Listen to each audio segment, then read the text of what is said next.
times. Welcome, dear listener, to another journey into the quiet folds of history, where the past unfolds gently before you. Tonight, we step into the world of medieval Europe, time of stone castles, muddy villages, and lives shaped by the rhythm of the seasons. This is boring history for sleep, and our goal is to carry you softly through the centuries, wrapping you in the textures and sounds of a distant era. Find a comfortable position, let your eyes grow heavy, and imagine yourself standing at the edge of a medieval village as dusk settles over the thatched roofs. The air carries the faint scent of wood smoke, and the world feels both vast and intimate. As we wander through this time, we'll explore why surviving even a single day in the medieval world was a feat of endurance, ingenuity, and luck. Let's begin with the pulse of daily life, where every sunrise brought a new set of challenges and simple joys. Segment 1. Daily life. Immersion. A day in the life of a medieval peasant. Imagine yourself waking with the first light of dawn, the air chilly and damp against your skin. You're in a small village in 13th century England, nestled in a valley where fields stretch out like patchwork under a heavy grey sky. Your home is a simple structure of wattle and doorballs, woven from sticks and plastered with a mix of mud, straw, and dung. The scent of earth and straw fills the single room where you and your family sleep on a straw-filled mattress laid upon the packed dirt floor. There's no glass in the windows, only wooden shutters to keep out the wind, and the fire in the hearth sends tendrils of smoke curling toward the thatch above. Your day begins with the crow of a rooster, a sound that blends with the lowing of cattle and the distant clatter of wooden buckets. As a peasant, your life is tied to the land, and today, like most days, is shaped by the demands of survival. You rise, your body stiff from the hard floor, and pull on a rough woolen tunic, its fibers prickling against your skin. There's no time to linger, work waits, and the rhythm of your life is dictated by the needs of the fields, the animals, and the manor lord who claims your labor. Breakfast is simple, a hunk of coarse rye bread, baked in the communal oven days ago, and perhaps a thin porridge made from barley or oats, boiled over the fire. The porridge is bland, but it fills your stomach, and you're grateful for it. Clean water is scarce, so you sip a weak ale, brewed by your wife or a neighbor. Its slightly sour taste, familiar and comforting. You share the meal with your family in near silence, the crackle of the fire and the occasional bleat of a goat outside the only sounds. The morning's work calls you to the fields, part of the open field system that surrounds the village. You walk along a muddy path, your wooden clogs sinking slightly into the earth, the air thick with the scent of damp soil and clover. The fields are divided into long strips, each belonging to a different family, though all are under the lord's domain. Today, you're tasked with ploughing, a grueling job that requires guiding a heavy wooden plough pulled by oxen. The beasts are stubborn, their breaths steaming in the cool air, and the plough lurches as it cuts into the heavy clay soil. Your hands grip the handles, your shoulders ache, and the repetitive motion becomes a kind of rhythm, a steady beat that anchors you to the earth. As you work, you're not alone. Other villagers labor nearby, men and women, young and old, all bound to the same cycle. The reeve, the lord's overseer, watches from a distance, ensuring no one shirks their duties. You owe the lord several days of work each week, a burden known as boon work, in addition to tending your own strip of land. The manor's fields must be sown, harvested, and maintained, and your labor is part of the rent you pay for your small plot. It's a constant struggle to balance the lord's demands with your family's needs. But this is the rhythm of your life. Midday brings a brief pause. You sit under a gnarled oak at the edge of the field, sharing a meal of bread, a wedge of hard cheese, and perhaps an onion or a handful of peas from your garden. The food is plain but sustaining, and you savor the moment of rest. The breeze carrying the faint chime of the village church bell. Religion shapes your world, not just in worship, but in the structure of your days. The church's calendar dictates when you work and when you rest, and the fear of divine judgment lingers in the back of your mind, as constant as the soil beneath your feet. The afternoon stretches on with more work, perhaps repairing a fence, gathering firewood, or tending to the animals. Your family keeps a few chickens, a pig, and maybe a cow if you're fortunate. These animals are precious, their survival tied to your own. You check the pig's pen, ensuring the fence is secure against wolves or thieves, and scatter grain for the chickens, their clucking a familiar sound. Every task, no matter how small, is a step toward ensuring your family's survival through the lean months of winter. As the sun dips low, you return home, your body weary but your mind alert to the evening's tasks. Your wife has been busy, spinning wool, brewing ale, or tending the small garden behind the house where cabbages and leeks grow. The children, if old enough, help with lighter chores, gathering, kindling, or feeding the animals. Supper is much like breakfast: pottage, a thick stew of vegetables and grains, perhaps flavored with a bit of bacon if the harvest has been good. You eat by the light of a single rushlight, its flickering flame casting shadows on the walls. Night falls, and the village grows quiet, save for the occasional bark of a dog or the hoot of an owl. You lie down on the straw mattress, the weight of the day settling into your bones.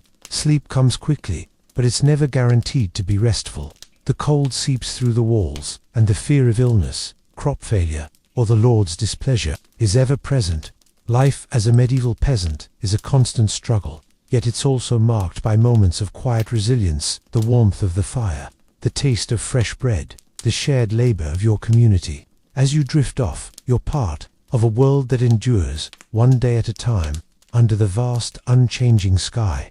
As the quiet of the medieval village fades, let your mind drift to a different corner of this world, where the stone walls of castles rise against the horizon and the ambitions of the powerful shape the course of history. Imagine yourself standing in the shadow of a grand hall, its tapestries fluttering in the draught, the air heavy with the scent of beeswax, candles, and polished wood. Here, we meet Eleanor of Aquitaine, one of the most remarkable figures of the medieval era, whose life wove together power, love, and resilience in a tapestry as intricate as the courts she ruled.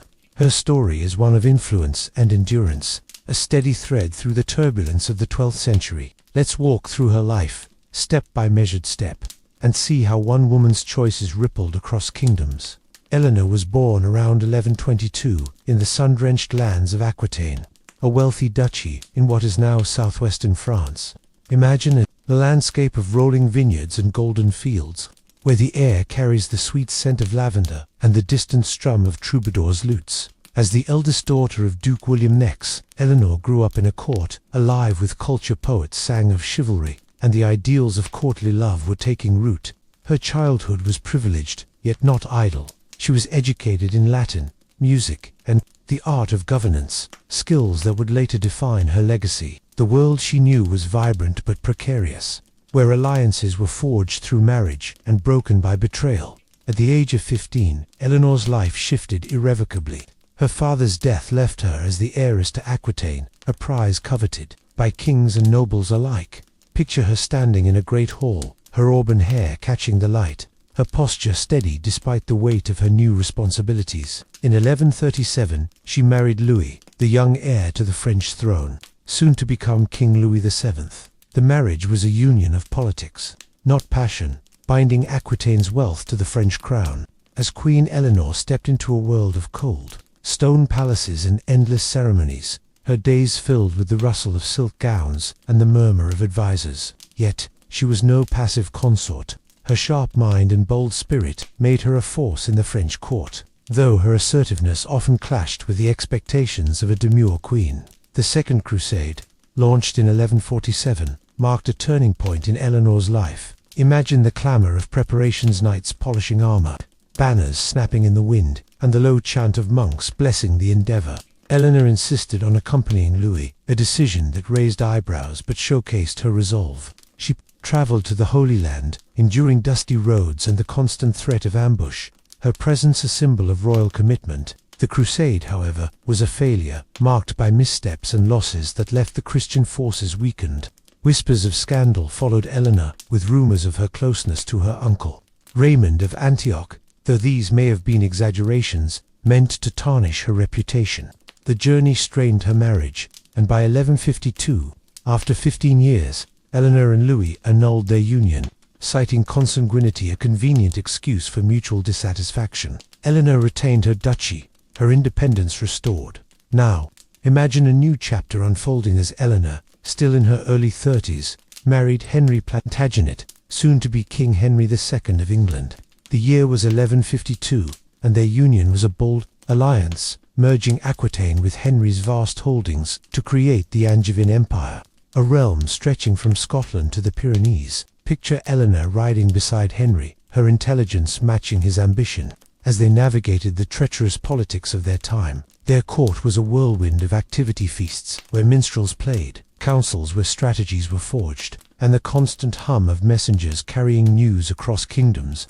Eleanor bore 8 children, including Richard the Lionheart and John, each pregnancy a quiet testament to her role in securing a dynasty, even as she advised Henry on matters of state. Yet their marriage was not without strife. Henry's temper and infidelities clashed with Eleanor's pride and independence. By the 1170s, tensions boiled over when Eleanor supported her sons in a rebellion against their father. Imagine her in Poitiers, her court, a haven of culture and intrigue. As she rallied her sons to challenge Henry's authority, the rebellion failed and Eleanor was captured, her freedom traded for a gilded cage. For nearly 15 years, she was confined, first in castles across England, then in relative comfort, but under guard. The stone walls of her chambers, the distant sound of rivers, and the flicker of candlelight became her world, yet her spirit remained unbroken. In 1189, Henry's death brought Eleanor's release. Now in her 60s, she emerged as a formidable stateswoman. Picture her traveling tirelessly across England and France, her silver hair framed by a widow's veil, securing the throne for her son Richard. When Richard was captured during the Third Crusade, Eleanor negotiated his ransom, her letters sharp and persuasive, her resolve unwavering. She governed England in his absence, her decisions steadying a kingdom on the brink of chaos. Even in her final years, after Richard's death, she supported her son John's claim, traveling to Castile to secure a strategic marriage for her granddaughter. Her life was a constant negotiation, a balance of power and survival. Eleanor died in 1204 at the Abbey of Fontevraud, her body laid to rest in a place of quiet stone and whispered prayers. Her legacy endured in the courts she shaped, the children she raised, and the lands she governed. As you imagine her lying in state, the scent of incense lingering in the air, consider the weight of her life, a woman who navigated a man's world with intellect and tenacity. Her story a quiet echo through the centuries. As the echo of Eleanor's life fades, let your mind drift to a quieter corner of the medieval world, where the past lies buried beneath rolling green hills. Imagine yourself standing on a windswept ridge in Yorkshire, England, the air cool and carrying the faint scent of damp grass and wildflowers. Below you stretches the site of Wareham Percy, a medieval village now vanished, its secrets held in the earth. This is no bustling settlement, but a ghost of the past, where archaeology has peeled back layers of time to reveal a community that thrived, struggled, and ultimately disappeared. Tonight, we explore the mystery of Wareham Percy, what it was, why it vanished, and what its silent remains tell us about medieval life.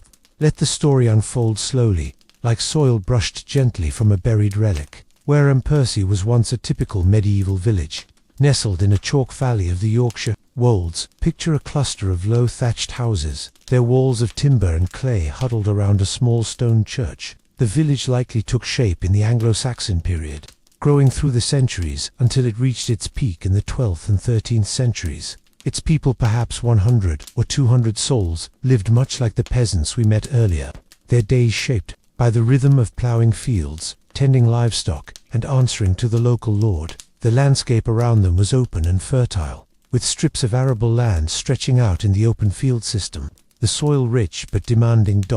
Now, imagine walking through the village's remains, where archaeologists have worked since the 1950s to uncover its story. The outlines of houses are visible as faint ridges in the grass, their hearths long cold.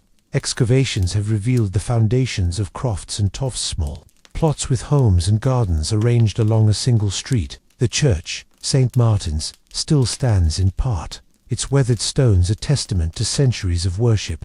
As you stand there, the wind whispering through the valley, you can almost hear the echo of bells calling villagers to prayer, their footsteps soft on the packed earth. What makes Wareham Percy a mystery is not its existence, but its disappearance. By the early 16th century, the village was abandoned, its fields left fallow, its houses crumbling into the earth. Why did this community, like so many others, vanish? Archaeologists point to a combination of forces, each weaving into the next, like threads in a worn tapestry. One clue lies in the land itself. The soil at Wareham Percy was thin, and centuries of farming may have exhausted it.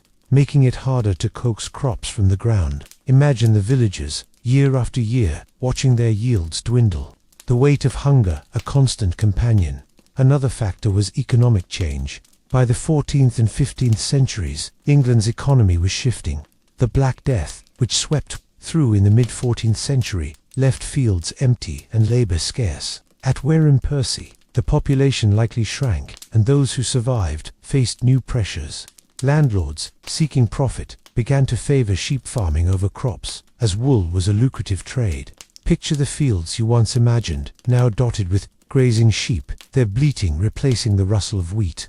This shift, known as enclosure, saw common lands fenced off, leaving peasants with less access to fields they once worked. At Wareham Percy, records suggest the lord of the manor, the Percy family, gradually converted arable land to pasture, displacing families who relied on it. Archaeology offers glimpses into this transition. Excavations have uncovered pottery shards, simple jugs and bowls scattered in the soil, their rough surfaces hinting at daily meals shared by firelight. Tools, like iron sickles and bone needles, speak of the labor that sustained the village. Yet, the later layers of the site show fewer artifacts, as if life grew quieter, the community thinning like mist at dawn. By the 15th century, the village was likely reduced to a handful of families, and by 1500, it was deserted, its people scattered to other villages or towns. The culture of Wareham Percy, though modest, offers its own quiet richness. The church was the heart of the community, its walls painted with now faded murals of saints and biblical scenes, meant to guide illiterate villagers toward salvation. Imagine kneeling on the cold stone floor, the scent of incense mingling with the damp air as the priest's voice drones in Latin. Festivals marked the year Michaelmas, when rents were paid, or Plough Monday, when work resumed after Christmas. These moments of communal joy, with music and rough ale, broke the monotony of toil, their memory lingering in the bones of the village. Yet, the mystery deepens with questions unanswered. Did disease, like the Black Death, hasten the village's decline, leaving too few to sustain it? Or was it the slow grind of economic change, as lords prioritized profit over people? Perhaps both, interwoven with the unpredictability of medieval life floods, famines, or simply the allure of a better life elsewhere. The earth at Wareham Percy holds no written records, only fragments: a child's shoe, a broken brooch, a hearth where a family once warmed their hands. These relics invite you to imagine the lives they touched, lives that faded as the village returned to the earth. As you picture the empty valley, the grass rippling under a grey sky, consider the impermanence of human endeavours. Wareham Percy's story is not one of dramatic ruin, but of quiet dissolution. A village that slipped away as the world changed around it. Its stones and shards remain, whispering of a time when life was both fragile and resilient, bound to the land and the turning of the seasons. As the whispers of Wareham Percy's lost village fade into the quiet of the Yorkshire hills, let your mind drift upward, to the towering stone keeps and vibrant courts of the medieval nobility. Imagine yourself standing at the gates of a grand castle, its walls rising like a fortress against the sky, the air rich with the scent of polished leather and burning torches. This is the world of lords, ladies, and knights, where power and privilege shaped lives vastly different from those of the peasants toiling in the fields below. Yet even here, life was not without its struggles and constraints. Tonight, we explore the daily life of the medieval elite, contrasting their existence with the humble rhythms of the villagers we've met, and uncovering the delicate balance of duty, luxury, and danger that defined their world. Picture a noble household in 13th century England, perhaps the castle of a baron or earl, its great hall alive with the murmur of servants and the clink of silver goblets. The day begins not with the crow of a rooster, but with the soft chime of a chapel bell, calling the lord and his family to morning prayers. The nobility's life is steeped in religion, just as the peasants' is, but here it unfolds in a private chapel adorned with stained glass, where light spills in colors of ruby and sapphire across the stone floor. The lord, dressed in a fine linen tunic and a fur-lined cloak, kneels beside his lady, their prayers a ritual that binds their status to divine favor. Breakfast is a far cry from the peasant's coarse bread and thin porridge. Imagine a table, set with white bread made from sifted wheat, a luxury reserved for the elite. accompanied by soft cheeses, preserved fruits, and perhaps a sliver of roasted venison. The meal is served with spiced wine, poured from a silver flagon, its warmth a contrast to the chill of the castle's stone walls.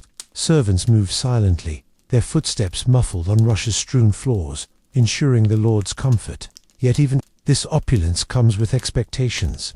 The lord's wealth depends on the labor of peasants and the productivity of his lands, and his day is filled with responsibilities that maintain his authority. For the lord, much of the morning is spent in the solar, a private chamber where he meets with stewards and bailiffs. Picture him seated at a heavy oak table, parchments spread before him, as he reviews accounts of grain yields, livestock, and rents. The scent of ink and wax fills the air as he seals letters with his signet ring, dispatching orders to distant manors.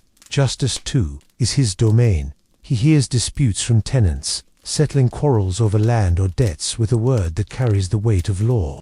His power is vast, yet it is not without limits. He owes fealty to the king, and the threat of royal displeasure or rival nobles looms like a shadow over his decisions. The lady of the castle, meanwhile, oversees the household, her role as vital as her husband's. Imagine her walking through the bustling kitchens, where servants stir cauldrons of stew and knead dough for the evening's feast. Her gown, dyed in rich hues of green or crimson, brushes the floor as she inspects stores of spices, saffron and cinnamon, imported at great cost, and ensures the castle is prepared for guests or a sudden siege. She supervises the weaving of fine cloth, the embroidery of tapestries, and the education of her children, who learn Latin, music, and the art of courtly manners. Her life is one of elegance, but also of constant vigilance, as the household's smooth operation reflects her competence and the family's prestige. Contrast this with the peasant's life we explored earlier,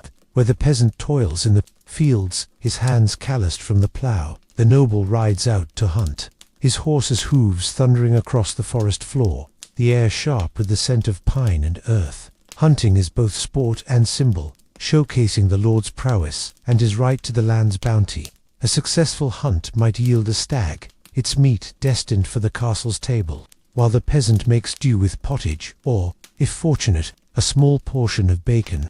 The noble's diet is varied, meats, fruits, and imported delicacies, while the peasant's is monotonous, tied to the seasons and the harvest's success. Yet the noble's life is not without hardship. Imagine the weight of chainmail on a knight's shoulders as he trains in the courtyard, the clash of steel ringing out as he hones skills that may be called upon in war. Loyalty to the king or a higher lord demands military service, and the threat of conflict, whether a border skirmish or a full-scale rebellion, hangs over the castle like a storm cloud. Disease, too, spares no one. The Black Death, which we'll touch on later, claimed noble lives as readily as peasant ones, and the castle's thick walls offered little protection against fever or plague. Even in times of peace, political intrigue could unravel a noble's fortunes, as alliances shifted and betrayals simmered in the courts. The social world of the nobility is one of display and obligation. Feasts are a cornerstone, where tables groan under the weight of roasted swans, pies filled with game, and delicate pastries shaped like castles. Minstrels play lutes, their melodies weaving through the laughter and conversation, while jesters tumble to amuse the guests. Yet, these events are not mere indulgence, they are performances of power, where alliances are forged, marriages negotiated, and loyalty affirmed. Imagine the lady presiding over such a feast, her presence commanding respect, her every gesture a reminder of her family's status. Compare this to the peasant's quiet supper, shared in a smoky hut, where the only music is the crackle of the fire. Children of the nobility face their own pressures. Boys are sent to other households as pages, learning the arts of war and courtly behavior, while girls are groomed for strategic marriages, their futures tied to alliances rather than affection. Picture a young noble girl embroidering a silk banner, her fingers deft but her mind heavy with the knowledge that she may soon leave her home for a distant court. The peasant child, meanwhile, learns to herd geese or carry water, their world smaller but no less demanding. As night falls, the castle grows quiet, though never silent. Servants bank the fires, and the lord and lady retire to their chamber, where a canopied bed draped in velvet offers warmth against the draught. Compare this to the peasant's straw mattress, where the cold seeps through the walls, Yet both noble and peasant share a common thread. Their lives are bound by duty, whether to the land, the lord, or the king. The noble's world is one of privilege, but it is also a gilded cage, where every action is watched, and survival depends on navigating a complex web of power and obligation. As you imagine the castle's torches dimming, their light flickering against the stone, let the contrast between noble and peasant settle in your mind. The medieval world was one of stark divides, yet all its people lived under the same vast sky, their days shaped by the same unyielding rhythms of survival and faith. As the torches of the noble's castle fade into the quiet of the night, let your mind settle, dear listener, on the vast tapestry of the medieval world we've explored. From the muddy fields of a peasant's village to the vibrant courts of Eleanor of Aquitaine, from the silent ruins of Warren Percy to the stone halls of the elite, we've wandered through a time both distant and strangely familiar. The medieval era was a world of contrasts between toil and privilege, survival and ambition, faith and uncertainty. Each life, whether humble or grand, was woven into the rhythm of the seasons, the land, and the unyielding passage of time. Imagine yourself now, stepping back from this world, the scents of wood smoke, damp earth, and spiced wine lingering faintly in your senses, the struggles of the peasant, the ambitions of Eleanor, the mystery of a lost village, and the opulence of the nobility all fade into the soft hum of history. Their lives, so different from yours, were shaped by a constant effort to endure, to find meaning in a world where survival was never guaranteed. Yet, as you rest here in the comfort of the present, surrounded by the gentle certainties of modern life, you can let those struggles slip away. The medieval world is gone, its echoes preserved in stone and story, but its lessons remain. In the face of hardship, ingenuity amid scarcity, and the quiet strength of community. As your eyes grow heavier, let the weight of the past dissolve, replaced by the warmth of your own surroundings. The fields, the castles, the villages, they rest now, as you can rest, carried gently towards sleep by the steady, soothing pulse of history. Good night, dear listener, and may your dreams be as peaceful as a starlit night over a long-forgotten valley. Welcome, dear listener, to another gentle journey into the folds of history, where the past unfolds slowly, like a scroll bathed in soft lamplight. Tonight, we step into the bustling, chaotic world of ancient Rome, not the Rome of marble temples and triumphant arches, but the Rome of crowded tenements, hidden rituals, and lavish feasts. This is boring history for sleep, designed to carry you softly through the centuries, wrapping you in the sights, sounds, and scents of a distant era. Find a comfortable place, let your breath slow, and imagine yourself standing on a narrow Roman street, the air thick with the aroma of baking bread and the faint tang of the Tiber River, as we explore why surviving a day in a Roman tenement was a trial of endurance. We'll wander through the life of a famous orator, uncover a secretive cult, and linger at an opulent banquet. Let's begin with the pulse of daily life in the insulae, where every moment tested the resilience of Rome's working people. Imagine yourself waking in the dim light of a Roman insula, one of the multi-story tenements that housed the majority of Rome's urban population in the 1st century CE. The air is heavy, laced with the sharp fermented scent of garum, the fish sauce that seasons every meal, seeping from a neighbor's pot. Your room is small, its walls of rough plaster stained with soot from the oil lamp that flickers weakly beside you. The floor creaks beneath your straw pallet, and the thin wooden partitions separating you from the next family does little to muffle their voices or the cries of a restless child. Outside, the street hums with the clatter of carts, the shouts of vendors, and the constant tread of feet, a symphony of noise that never truly fades. You rise, your tunic clinging to your skin in the humid morning air, and step carefully across the uneven floorboards. The insula is a towering structure, perhaps 5 or 6 stories high, its upper floors leaning slightly over the street below. The stairs you descend are narrow and worn, the wood groaning under your weight, a reminder of the collapses that claim lives when shoddy construction fails. The landlord, a wealthy man who rarely visits, cares little for repairs, and the rent paid daily or weekly gnaws at your meager earnings. You're a freedman perhaps, or a laborer, earning just enough from hauling goods at the docks or selling wares in the forum to keep this cramped room. Breakfast is simple, a crust of coarse bread, baked in a communal oven down the street, and a sip of watered wine, its tartness cutting through the morning's haze. If you're lucky, you might have a handful of olives, or a smear of lentil paste. But luxuries like meat are rare. Clean water is a gamble. The aqueducts feed the city, but the lead pipes and public fountains are often crowded or fouled. You carry a clay jug to the nearest fountain, weaving through a throng of women and servants. The air thick with the chatter of gossip and the splash of water. The insula is alive with activity, but it's a precarious existence. Fire is a constant threat. Imagine the flicker of an unattended lamp or a brazier tipped over in a cramped room, the flames catching on dry timber or straw. The scent of smoke is never far away, and the memory of fires that have razed entire neighborhoods lingers in your mind. There's no fire brigade for the poor only. The wealthy have access to organized help. You keep a bucket of water by the door, a feeble defense against disaster.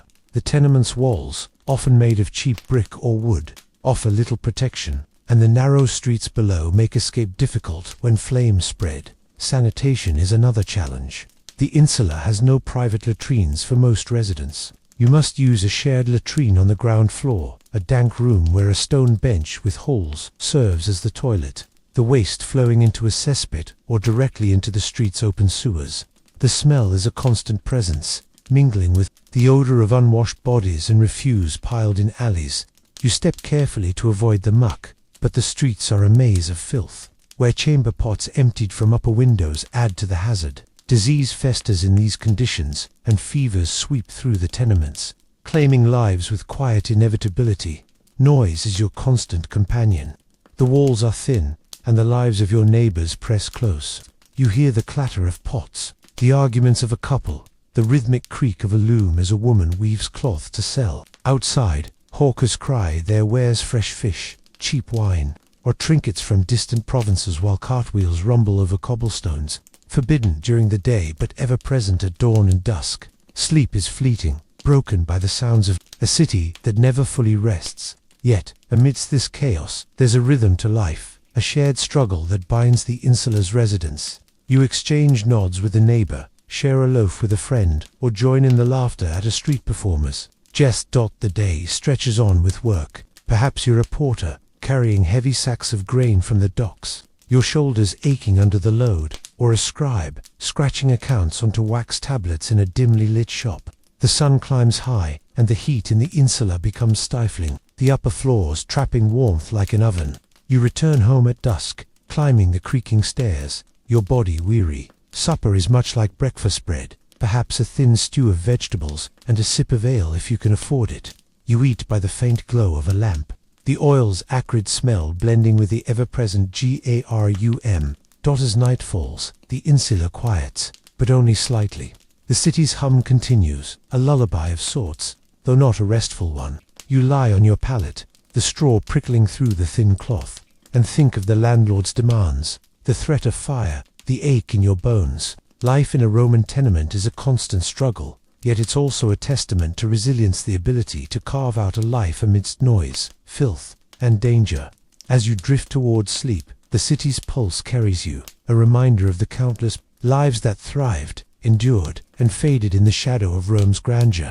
As the clamor of the Roman tenement fades into the background, let your mind drift to a different corner of the ancient city, where grand villas stand behind high walls, and the air carries the faint scent of olive oil lamps and blooming jasmine. Imagine yourself standing in the atrium of a wealthy Roman's home, the mosaic floor cool beneath your feet, the soft murmur of a fountain blending with the rustle of scrolls. Here, we meet Marcus Tullius Cicero, one of Rome's greatest orators, whose words shaped the Republic and whose life was a delicate dance through a world of ambition, betrayal, and danger. His story is one of intellect and resilience, set against the turbulent backdrop of a Rome teetering on the edge of empire. Let's walk through his life, step by steady step, and see how his voice echoed through a city rife with assassins. Cicero was born in 106 BCE in Arpinum, a small hill town southeast of Rome, where the air was crisp with the scent of vineyards and freshly tilled earth. Picture a young boy, sharp-eyed and curious, growing up in a family of modest equestrian status, not among the elite patricians, but respectable enough to afford him an education. His father, a man of learning, sent Cicero to Rome, where he studied rhetoric, law, and philosophy under the best teachers. Imagine him in a crowded forum, listening to orators, his mind absorbing the cadence of their words, the rhythm of persuasion that would become his greatest weapon. By his 20s, Cicero was practicing law, his voice ringing out in the courts with a clarity that captivated listeners. Picture him standing before a crowd, his toga draped carefully over one shoulder, his gestures measured as he defended clients or prosecuted corruption.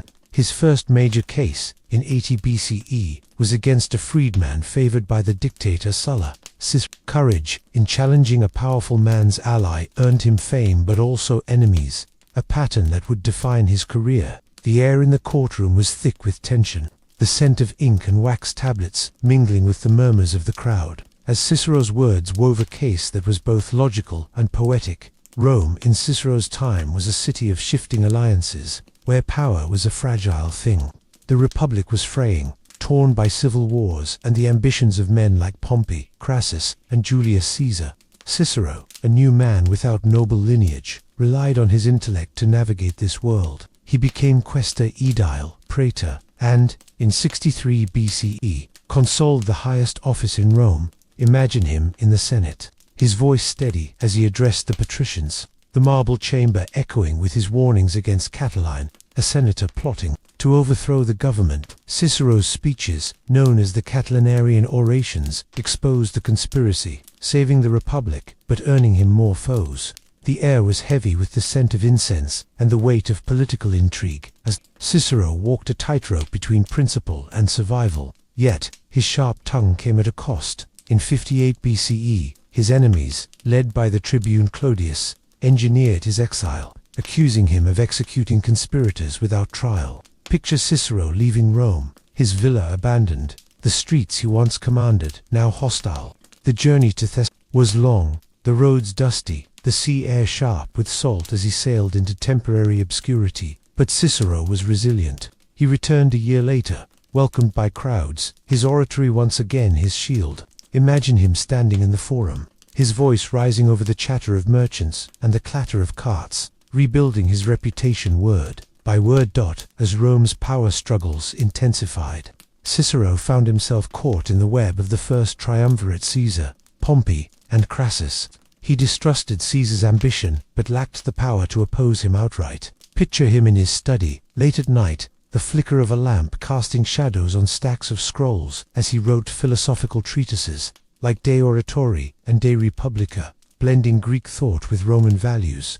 These works were his refuge, a way to preserve his ideals in a world growing darker. The scent of parchment and ink surrounded him, a quiet contrast to the chaos outside. The year 44 BCE brought Caesar's assassination, a moment of upheaval that Cicero hoped would restore the Republic. He threw himself into the fight, delivering his Philippic speeches against Mark Antony, Caesar's ally, whose ambition threatened Rome's fragile balance. Imagine Cicero in the Senate, his voice unwavering despite the danger, the air thick with the scent of polished marble and the tension of a city on edge. But the second triumvirate, Antony, Octavian, and Lepidus, sealed his fate. In 43 BCE, they proscribed Cicero, marking him for death. Picture him fleeing Rome, his heart heavy, the roads lined with autumn leaves as he sought refuge. Betrayed by a freedman, he was cornered near his villa at Formia. His death was swift, his life extinguished on a quiet shore, the waves lapping gently as his voice fell silent. Cicero's legacy endured in his writings, which shaped law, rhetoric, and philosophy for centuries. As you imagine his final moments, the sea breeze mingling with the scent of pine, consider the fragility of a life spent wielding words in a world of swords. His was a story of brilliance and bravery, but also of a Rome where even the greatest minds could not escape the shadow of assassins. As the echo of Eleanor's life fades, let your mind drift to a quieter corner of the medieval world, where the past lies buried beneath rolling green hills. Imagine yourself standing on a windswept ridge in Yorkshire, England, the air cool and carrying the faint scent of damp grass and wildflowers. Below you stretches the site of Warren Percy, a medieval village now vanished, its secrets held in the earth. This is no bustling settlement, but a ghost of the past, where archaeology has peeled back layers of time to reveal a community that thrived, struggled, and ultimately disappeared. Tonight, we explored the mystery of Warren Percy, what it was, why it vanished, and what its silent remains tell us about medieval life. Let the story unfold slowly, like soil brushed gently from a buried relic. Wareham Percy was once a typical medieval village, nestled in a chalk valley of the Yorkshire wolds. Picture a cluster of low thatched houses, their walls of timber and clay, huddled around a small stone church. The village likely took shape in the Anglo-Saxon period, growing through the centuries until it reached its peak in the 12th and 13th centuries. Its people, perhaps 100 or 200 souls, lived much like the peasants we met earlier, their days shaped by the rhythm of ploughing fields, tending livestock, and answering to the local lord. The landscape around them was open and fertile, with strips of arable land stretching out in the open field system. The soil rich but demanding. Now, imagine walking through the village's remains, where archaeologists have worked since the 1950s to uncover its story. The outlines of houses are visible as faint ridges in the grass, their hearths long cold. Excavations have revealed the foundations of crofts and small plots with homes and gardens ranged along a single street. The church, St. Martin's, still stands in part, its weathered stones a testament to centuries of worship. As you stand there, the wind whispering through the valley, you can almost hear the echo of bells calling villagers to prayer, their footsteps soft on the packed earth. What makes Wareham Percy a mystery is not its existence but its disappearance. By the early 16th century, the village was abandoned, its fields left fallow, its houses crumbling into the earth. Why did this community, like so many others, vanish? Archaeologists point to a combination of forces, each weaving into the next, like threads in a worn tapestry. One clue lies in the land itself. The soil at Wareham Percy was thin, and centuries of farming may have exhausted it, making it harder to coax crops from the ground. Imagine the villagers, year after year, watching their yields dwindle, the weight of hunger a constant companion. Another factor was economic change. By the 14th and 15th centuries, England's economy was shifting. The Black Death, which swept through in the mid-14th century, left fields empty and labour scarce. At Wareham Percy, the population likely shrank, and those who survived faced new pressures. Landlords, seeking profit, began to favour sheep farming over crops, as wool was a lucrative trade. Picture the fields you once imagined, now dotted with grazing sheep, their bleating replacing the rustle of wheat. This shift, known as enclosure, saw common lands fenced off, leaving peasants with less access to fields they once worked. At Wareham Percy, record suggests the lord of the manor, the Percy family, gradually converted arable land to pasture, displacing families who relied on it. Archaeology offers glimpses into this transition.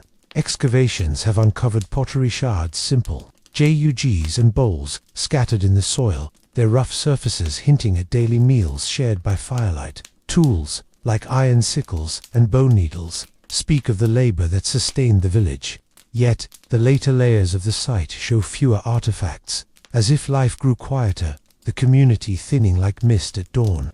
By the 15th century, the village was likely reduced to a handful of families, and by 1500 it was deserted, its people scattered to other villages or towns. The culture of Wareham Percy, though modest, offers its own quiet richness. The church was the heart of the community, its walls painted with now faded murals of saints and biblical scenes, meant to guide illiterate villagers toward salvation.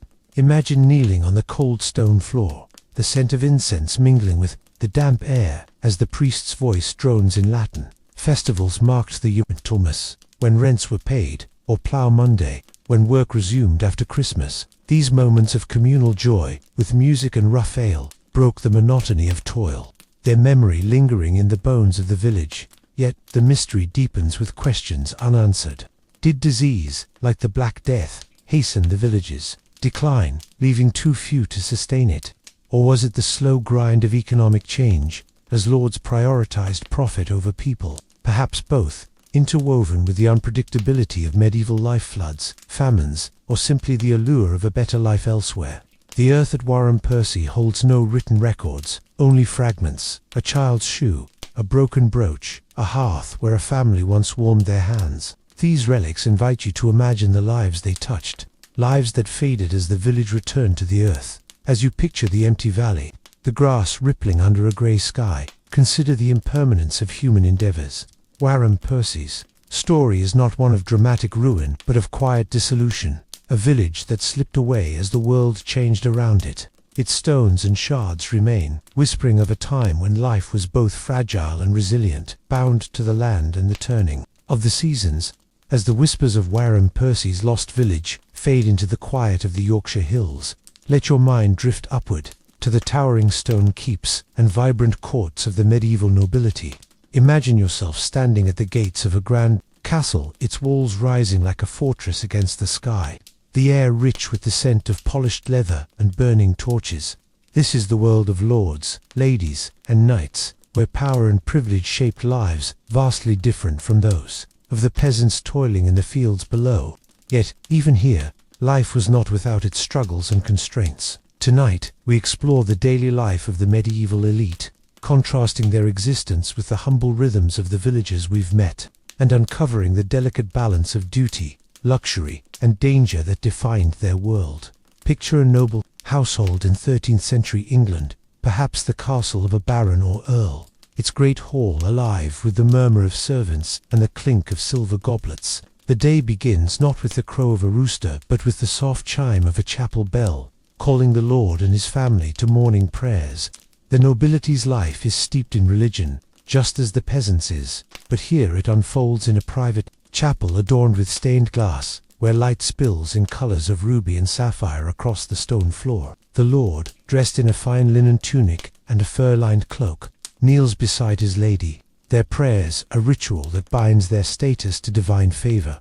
Breakfast is a far cry from the peasant's coarse bread and thin porridge. Imagine a table set with white bread made from sifted wheat, a luxury reserved for the elite, accompanied by soft cheeses, preserved fruits, and perhaps a sliver of roasted venison. The meal is served with spiced wine, poured from a silver flagon, its warmth a contrast to the chill of the castle's stone walls. Servants move silently, their footsteps muffled on rushes-strewn floors, ensuring the lord's comfort. Yet even this opulence comes with expectations. The lord's wealth depends on the labor of peasants and the productivity of his lands, and his day is filled with responsibilities that maintain his authority. For the lord, much of the morning is spent in the solar, a private chamber where he meets with stewards and bailiffs. Picture him seated at a heavy oak table, parchments spread before him, as he reviews accounts of grain yields, livestock, and rents. The scent of ink and wax fills the air as he seals letters with his signet ring, dispatching orders to distant manors. Justice, too, is his domain. He hears disputes from tenants, settling quarrels over land or debts with a word that carries the weight of law. His power is vast, yet it is not without limits. He owes fealty to the king, and the threat of royal displeasure or rival nobles looms like a shadow over his decisions. The lady of the castle, meanwhile, oversees the household, her role as vital as her husband's. Imagine her walking through the bustling kitchens, where servants stir cauldrons of stew and knead dough for the evening's feast. Her gown, dyed in rich hues of green or crimson, brushes the floor as she inspects stores of spices, saffron and cinnamon, imported at great cost, and ensures the castle is prepared for guests or a sudden siege. She supervises the weaving of fine cloth, the embroidery of tapestries, and the education of her children, who learn Latin, music, and the art of courtly manners. Her life is one of elegance but also of constant vigilance, as the household's smooth operation reflects her competence and the family's prestige. Contrast this with the peasant's life we explored earlier,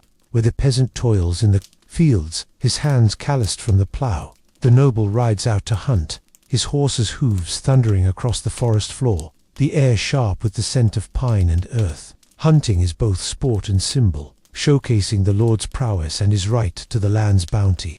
A successful hunt might yield a stag, its meat destined for the castle's table, while the peasant makes do with pottage, or, if fortunate, a small portion of bacon.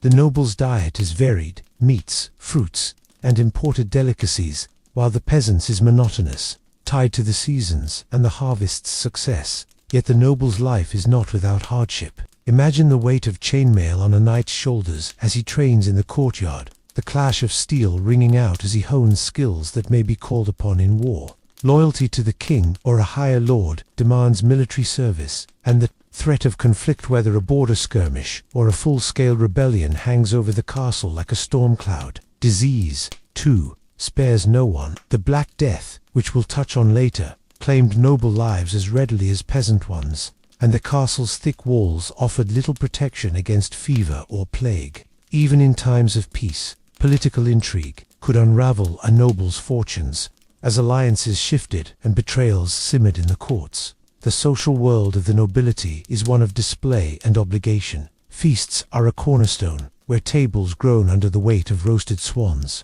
pies filled with game, and delicate pastries shaped like castles. Minstrels play lutes, their melodies weaving through the laughter and conversation, while jesters tumble to amuse the guests. Yet, these events are not mere indulgence, they are performances of power, where alliances are forged, marriages negotiated, and loyalty affirmed. Imagine the lady presiding over such a feast, her presence commanding respect, her every gesture a reminder of her family's status.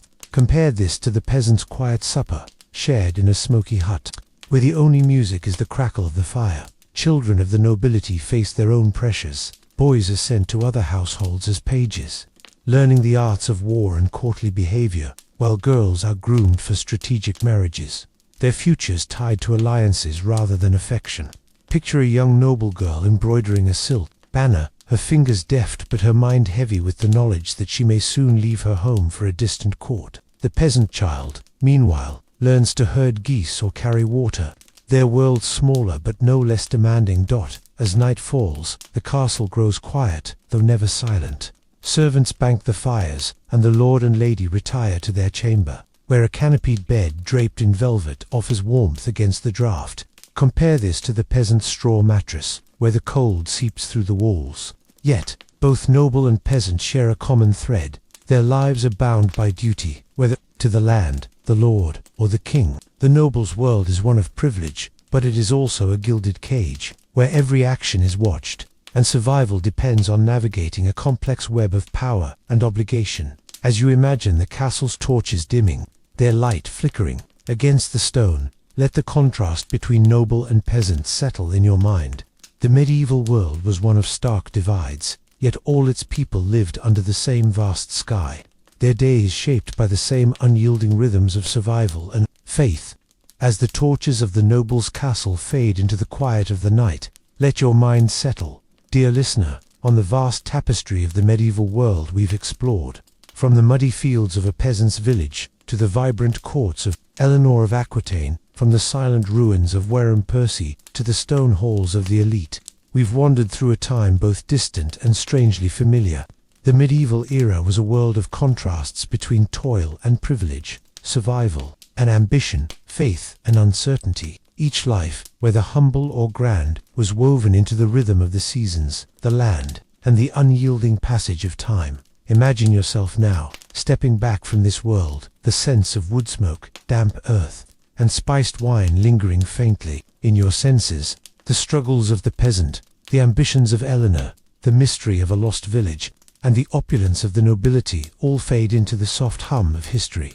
Their lives, so different from yours, were shaped by a constant effort to endure, to find meaning in a world where survival was never guaranteed. Yet, as you rest here in the comfort of the present, surrounded by the gentle certainties of modern life, you can let those struggles slip away. The medieval world is gone, its echoes preserved in stone and story, but its lessons remain. In the face of hardship, ingenuity amid scarcity, and the quiet strength of community, as your eyes grow heavier, let the weight of the past dissolve, replaced by the warmth of your own surroundings. The fields, the castles, the villages, they rest now, as you can rest, carried gently toward sleep by the steady, soothing pulse of history. Good night, dear listener, and may your dreams be as peaceful as a starlit night over a long-forgotten valley. Close your eyes, if you wish, and let your mind drift to a distant shore, where the waves of the Aegean Sea lap against a rugged coastline. Tonight, we embark on a gentle journey through the world of ancient Greece, a place of sun-bleached cliffs and endless horizons, where life was shaped by the rhythm of the sea and the weight of survival. This is not the Greece of marble temples or heroic myths, but a quieter, grittier world, one of fishermen toiling under the relentless sun, of a philosopher facing a city's judgment, of a mysterious device lost to time, and of the opulent halls where power was wielded with a golden touch. Settle in, relax, and let the steady cadence of history carry you through the night. We begin with the life of a fisherman in a coastal village, where every day was a test of endurance. Imagine yourself waking before dawn in a small, ancient Greek fishing village, nestled between rocky cliffs and the restless Aegean Sea. The air is thick with the scent of salt and drying fish, and the faint glow of starlight barely illuminates your path. You rise from a thin pallet of straw, stiff and sore, your hands already rough from years of labor. This is your life as a fisherman in the 5th century BCE, a life defined by the sea's whims and the unrelenting demands of survival. Your day begins in darkness as you stumble toward the shore, where your small wooden boat waits, its planks weathered and creaking. The boat is your lifeline, but it's also a fragile thing, barely sturdy enough to withstand the sudden storms that churn the Aegean. You push it into the shallows, the cold water biting at your legs, soaking the rough wool of your tunic. The air smells of brine and seaweed, and the distant cry of gulls echoes over the waves. You climb aboard, your hands gripping oars worn smooth by years of use, and row out into the inky blackness, guided only by instinct and the faint outline of the horizon. The sea is both your provider and your adversary. You cast your nets, woven from flax and heavy with stones, into the water, hoping for a catch of mackerel or sardines, but the sea is unpredictable. Some days, the nets come up heavy, glistening with fish that will feed your family or be bartered in the village market. Other days, they're empty, leaving you to face the gnawing ache of hunger. The work is grueling hauling, net strains your shoulders, and the constant rocking of the boat churns your stomach. Your hands, calloused and cracked from salt and sun, sting as you mend torn nets with a bone needle, a task that consumes hours under the flickering light of an oil lamp. Life on land offers little respite. Your home is a low mud brick hut, its roof thatched with reeds that leak during winter rains. The air inside is smoky from the hearth, where your wife or mother tends a fire to boil lentils or bake flatbread. Meals are simple barley porridge, olives, or fish when you're lucky.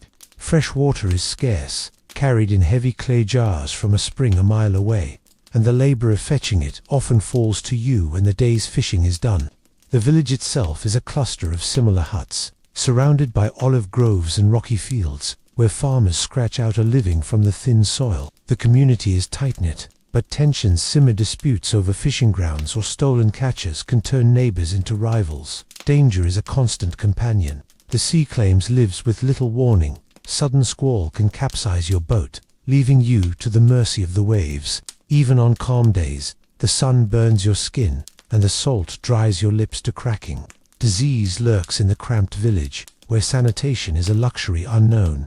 A cut from a fishhook or a splinter from your boat can fester, and there's no physician here, only the village wise woman with her herbs and prayers to Apollo. The gods, you're told, watch over you, but their favor feels distant when your nets are empty or your child falls ill. Your life is a cycle of labor and uncertainty.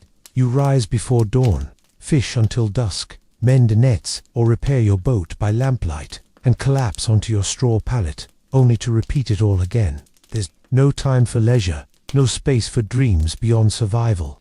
The rhythm of your days is relentless, shaped by the sea's moods and the village's needs. Yet, in this struggle, there's a quiet resilience and knowledge that your work feeds your family, that your nets connect you to a vast, unpredictable world. As the sun sets over the Aegean, painting the sky in hues of amber and violet, you pause for a moment, the salt on your skin and the ache in your bones, a reminder of the life you lead. As the fisherman's boat fades into the gentle lapping of the Aegean waves, let us drift now to a different corner of ancient Greece, to the bustling city of Athens in 399 BCE. Here, amid the white marble columns and crowded agora, a single man's voice stirred both admiration and unease. His name was Socrates, a philosopher whose relentless questions challenged the city's deepest beliefs. Tonight, we follow his story not through the lens of myth, but through the quiet, human moments that led to his trial and final days. Settle deeper, and let the steady rhythm of this tale carry you forward. Socrates was an unlikely figure to shake the foundations of Athens. He was not a man of wealth or beauty. His broad nose, bulging eyes, and tattered cloak made him a familiar, almost comical sight in the city's streets. He owned little, living simply on the generosity of friends and the occasional coin from his students. Yet his mind was a restless force, driven by a conviction that truth could only be found through questioning.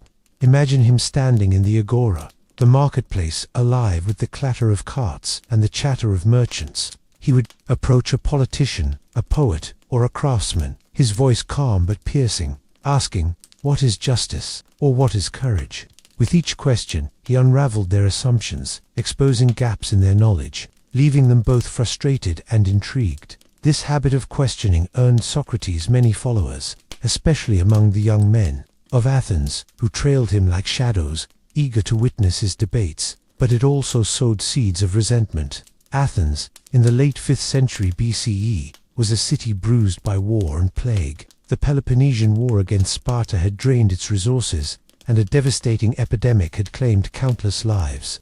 In such uncertain times, Socrates' probing questions seemed to some not just irritating, but dangerous, a threat to the traditions that held the city together. His critics whispered that he corrupted the youth, teaching them to disrespect authority, and that he disdained the gods of Athens, favoring instead his own inner daimon, a guiding spirit he claimed spoke to him. The tension simmered until it reached a breaking point. In 399 BCE, three men, Miletus, Anytus, and Lycon, brought formal charges against Socrates.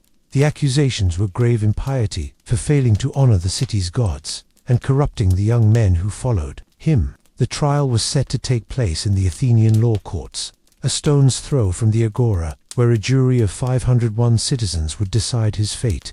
Imagine the scene: a warm spring day, the air heavy with the scent of olive blossoms and dust. Socrates, now 70 years old, stood before the jury, his bare feet on the cool stone floor, his cloak as threadbare as ever. He spoke not as a defendant pleading for mercy, but as a teacher addressing his students. His defense was unlike any the jury had heard. Rather than flatter them or beg for leniency, Socrates doubled down on his philosophy.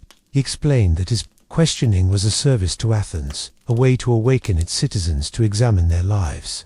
An unexamined life, he said, is not worth living. He admitted to his daimon, describing it not as a rival to the gods, but as a quiet voice urging him toward wisdom. He refused to apologize for his teachings, declaring that he would rather die than abandon his search for truth. To the jury, his words were not just defiant, they bordered on insolence. The murmurs in the courtroom grew louder, a mix of admiration and outrage. The vote was cast, and the outcome was close but damning. Socrates was found guilty. The penalty phase followed, where he could propose an alternative to death, perhaps a fine or exile.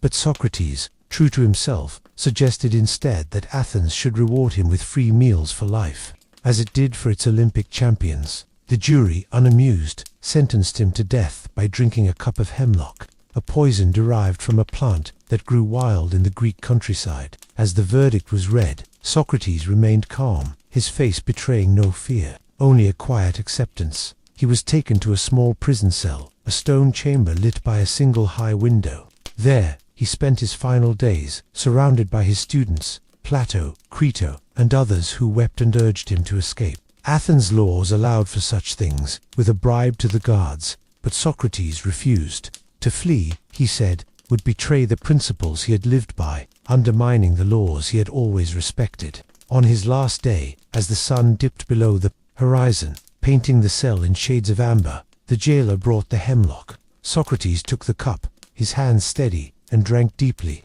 He walked about the room until his legs grew heavy, then lay down, surrounded by his friends. His breathing slowed, his body grew cold, and with a final, quiet word, he was gone. Socrates' death was not the end of his story. His ideas, preserved by his student Plato, would shape the course of Western thought, echoing through centuries. But in that moment, as the hemlock took hold, he was simply a man who chose truth over life, leaving behind a city that both revered and rejected him.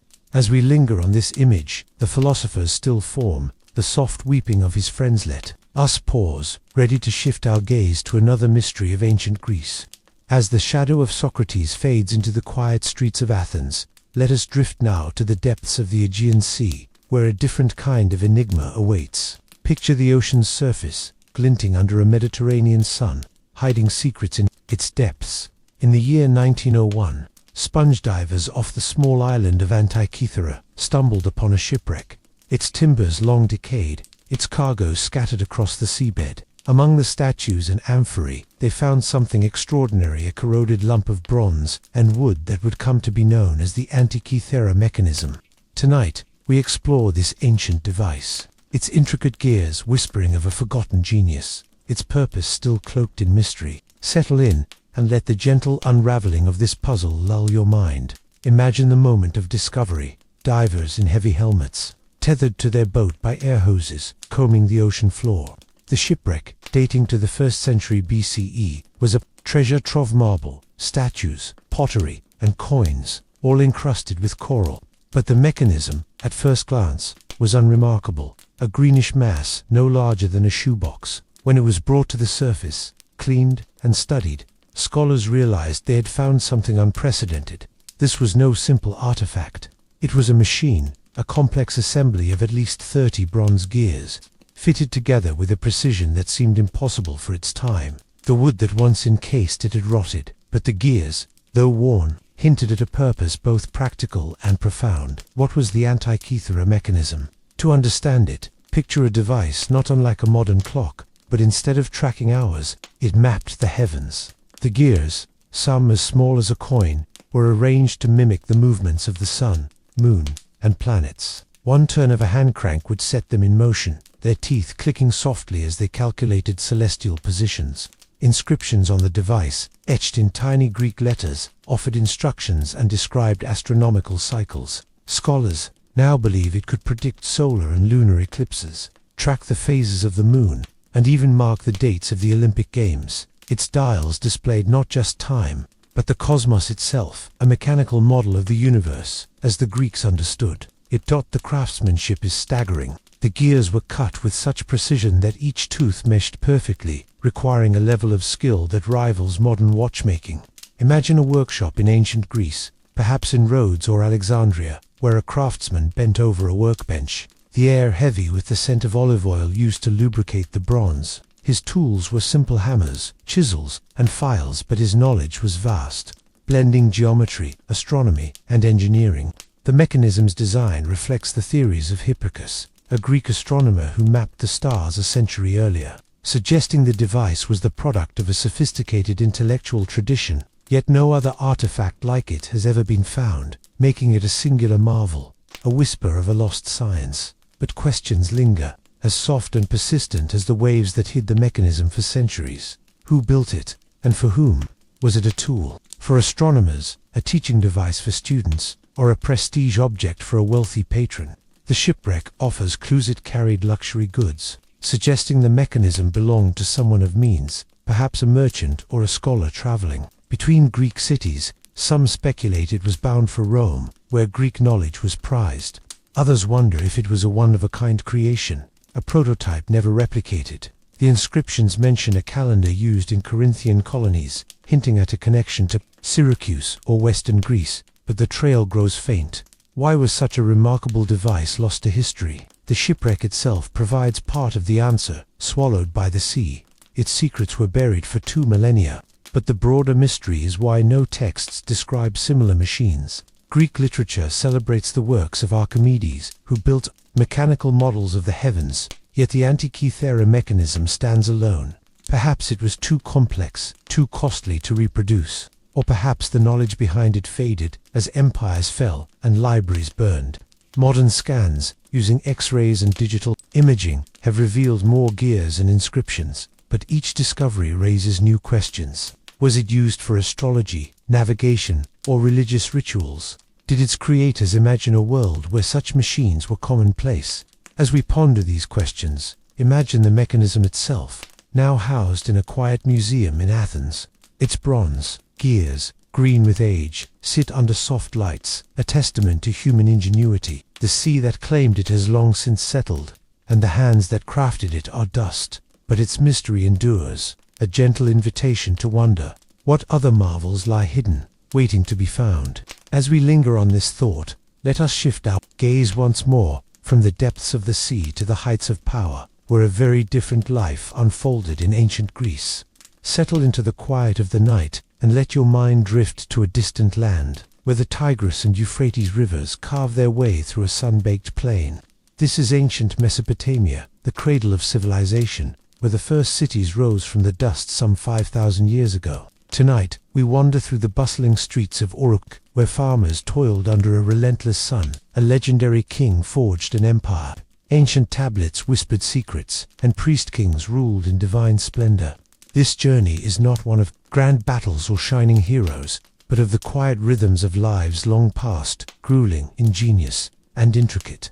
Relax, breathe deeply, and let the steady flow of history carry you into the heart of the world's first urban society. We begin with the life of a farmer in Uruk, where every day was a struggle against the land and the elements. Imagine yourself waking in the pre-dawn stillness of Uruk, one of the world's first cities, in the year 3000 BCE. The air is cool, but heavy with the promise of heat, and the faint scent of dust and straw lingers in your mud brick home. You are a farmer, one of countless souls whose labor feeds this sprawling city of thousands. Your life is tethered to the land, to the barley fields and irrigation canals that sustain Uruk's growth. But it is a life of relentless toil, shaped by the whims of nature and the demands of the city's rulers. As the first light creeps over the horizon, you rise from a reed mat, your body aching from yesterday's work. Your home is modest, a single room with walls of sun-dried mud bricks, a low doorway covered by a woven curtain, and a small hearth where embers still glow. The air inside is thick with the smell of smoke and baked clay.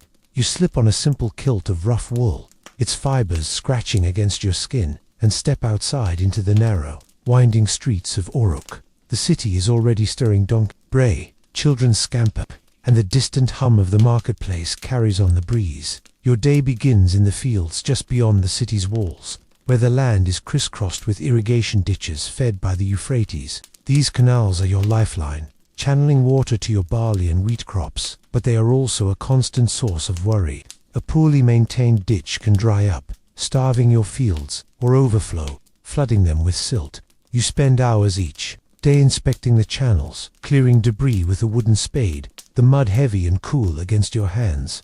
The work is backbreaking, your shoulders straining as you dig, the sun climbing higher and turning the air into a shimmering haze. Sweat beads on your brow, mixing with the dust that clings to your skin, leaving a gritty film in your mouth. Plowing is another endless task.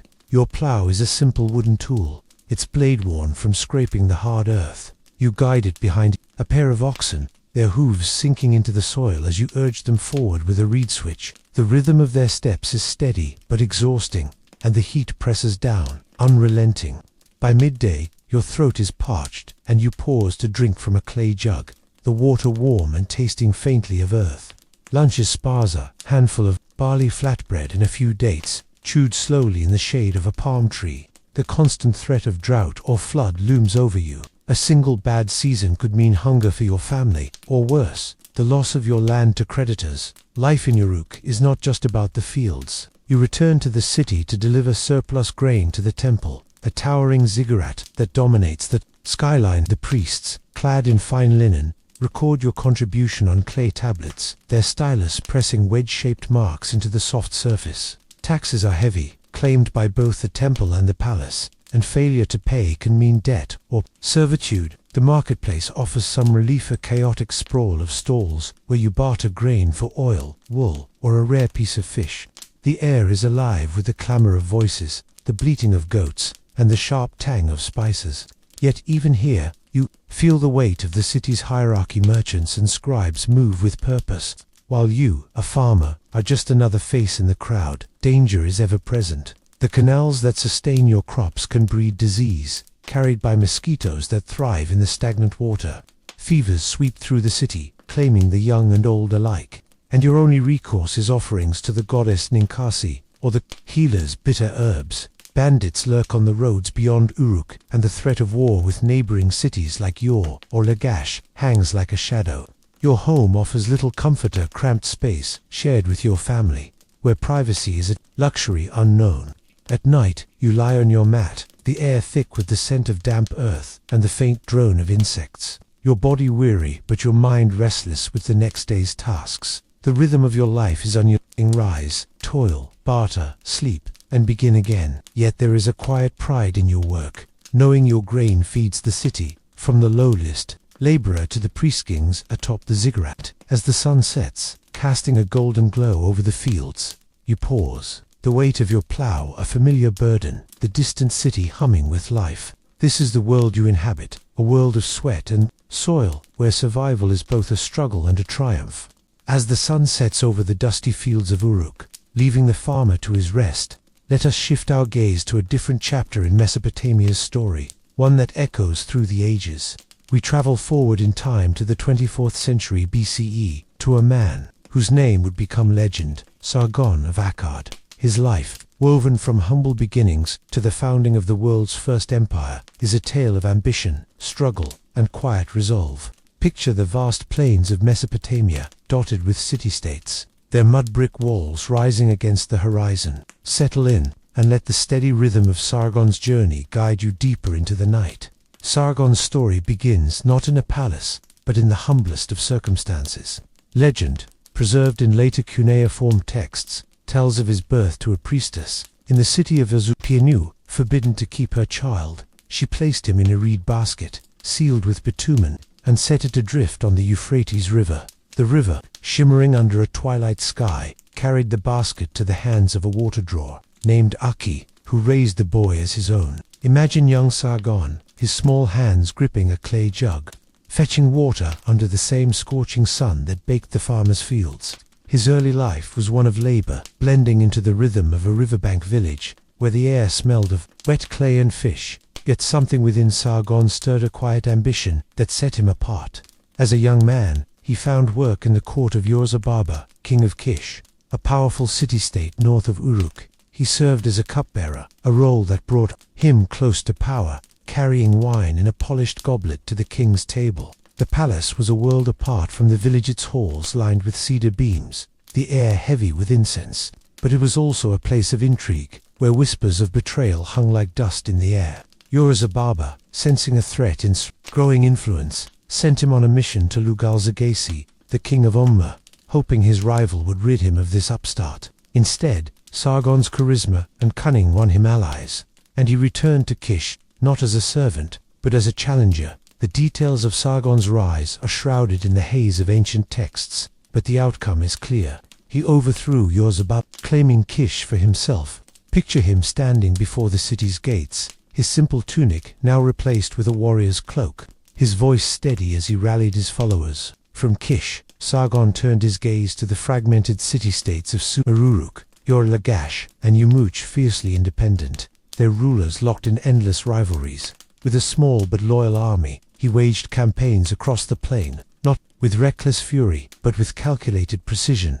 The battles were fierce, though we speak of them softly. Fields left silent after the clash of bronze and the fall of many, cities surrendering under the weight of his growing power. Greatest triumph was the unification of Sumer and Akkad, creating the Akkadian Empire, the first of its kind. He chose a new capital, Akkad, its location now lost to time, but imagined as a city of towering walls and bustling markets, where the languages of Sumerian and Akkadian mingled like the rivers themselves. As King Sargon was no distant ruler, he walked among his people, inspecting granaries and canals, ensuring the land's fertility. His decrees, carved into clay, standardized weights and measures, fostering trade across a vast region. Yet his rule was not without cost. Rebellions flared in cities resentful of his authority, and Sargon spent years quelling uprisings, his nights filled with the weight of leadership, his dreams shadowed by the fragility of his empire. In his later years, Sargon's legend grew.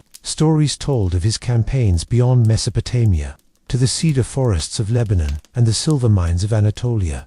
Though these may be the embellishments of scribes, what remains clear is his humanity, a man who rose from nothing, driven by a vision of unity. He was not without flaws. His ambition stirred fear, and his conquests left fields fallow and families broken. Yet he also brought order to a fractured land, his laws etched in clay, his name whispered in awe. When he died, after a reign of over 50 years, his empire stood as a testament to his will, though it would fray under his successors. As we linger on Sargon's story, his basket on the river, his battles under the Mesopotamian sun, his quiet moments of governance, imagine him gazing over Akkad at dusk, the city's torches flickering like stars. His life, like the farmer's, was shaped by the rhythms of this ancient land, but in a far different way. Let us now turn from this tale of ambition to another facet of Mesopotamia's past, one preserved, not in conquest, but in the silent words of clay. As the shadow of Sargon's empire fades into the twilight of Akkad, let us turn from the clamor of conquest to a quieter, more enduring legacy of Mesopotamia. Picture a scribe's workshop, its air thick with the scent of damp clay and burning oil lamps. Here, in the cities of Uruk, Nineveh and beyond, men and women pressed wedge-shaped marks into soft tablets, creating the world's first writing system, cuneiform. These tablets, small enough to hold in your hand, yet heavy with the weight of history, hold secrets of trade, myths, and laws, their words whispering across millennia. Tonight, we explore the mysteries locked within these clay fragments, inviting you to ponder the lives they illuminate, settle deeper, and let the gentle unraveling of their stories carry you forward.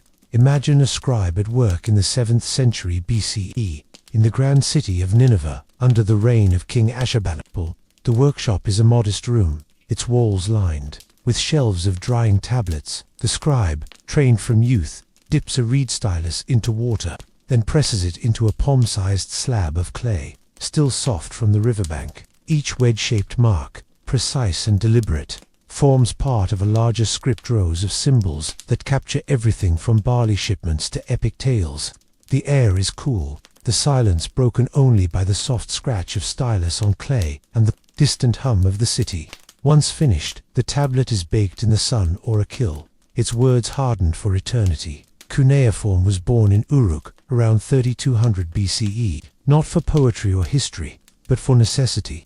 The city's growing complexity demanded records how much grain was stored, how many sheep were traded, who owed taxes to the temple. Early tablets were simple, their marks mere tallies, but over centuries, they evolved into a script capable of capturing entire languages, Sumerian and Akkadian among them. Imagine the weight of this innovation. A single tablet, no larger than a book, could hold a contract, a hymn, or a recipe for beer. These were the tools of a civilization, binding its people across vast distances and generations. The secrets of these tablets are many, revealed only through the patient work of modern archaeologists. In the 19th century, excavations at Nineveh uncovered Ashurbanipal's library, a collection of over 30,000 tablets, stacked in rows like a modern archive. Picture the scene of discovery: diggers in dusty trenches, brushing away centuries of earth to reveal clay fragments, some cracked, others pristine. These tablets offered glimpses into Mesopotamia's soul lists of kings,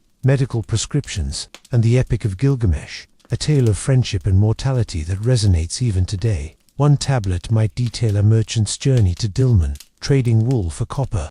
Another might preserve a prayer to Inanna, goddess of love and war, her words chanted under starlit skies. Yet the tablets hold mysteries still unsolved. Many are fragmented, their texts incomplete, like a half-told story.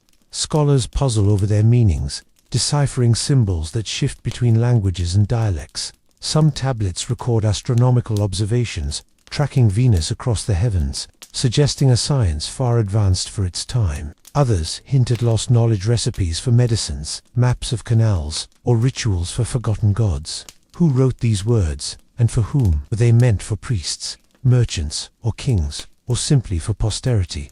The tablets are silent on their authors' lives, leaving us to imagine the scribes, men and women, young and old. Their fingers stained with clay, their minds alight with the power of words. The challenge of decipherment adds to the enigma. Cuneiform was not a single script, but a system adapted across centuries, its signs varying by region and era.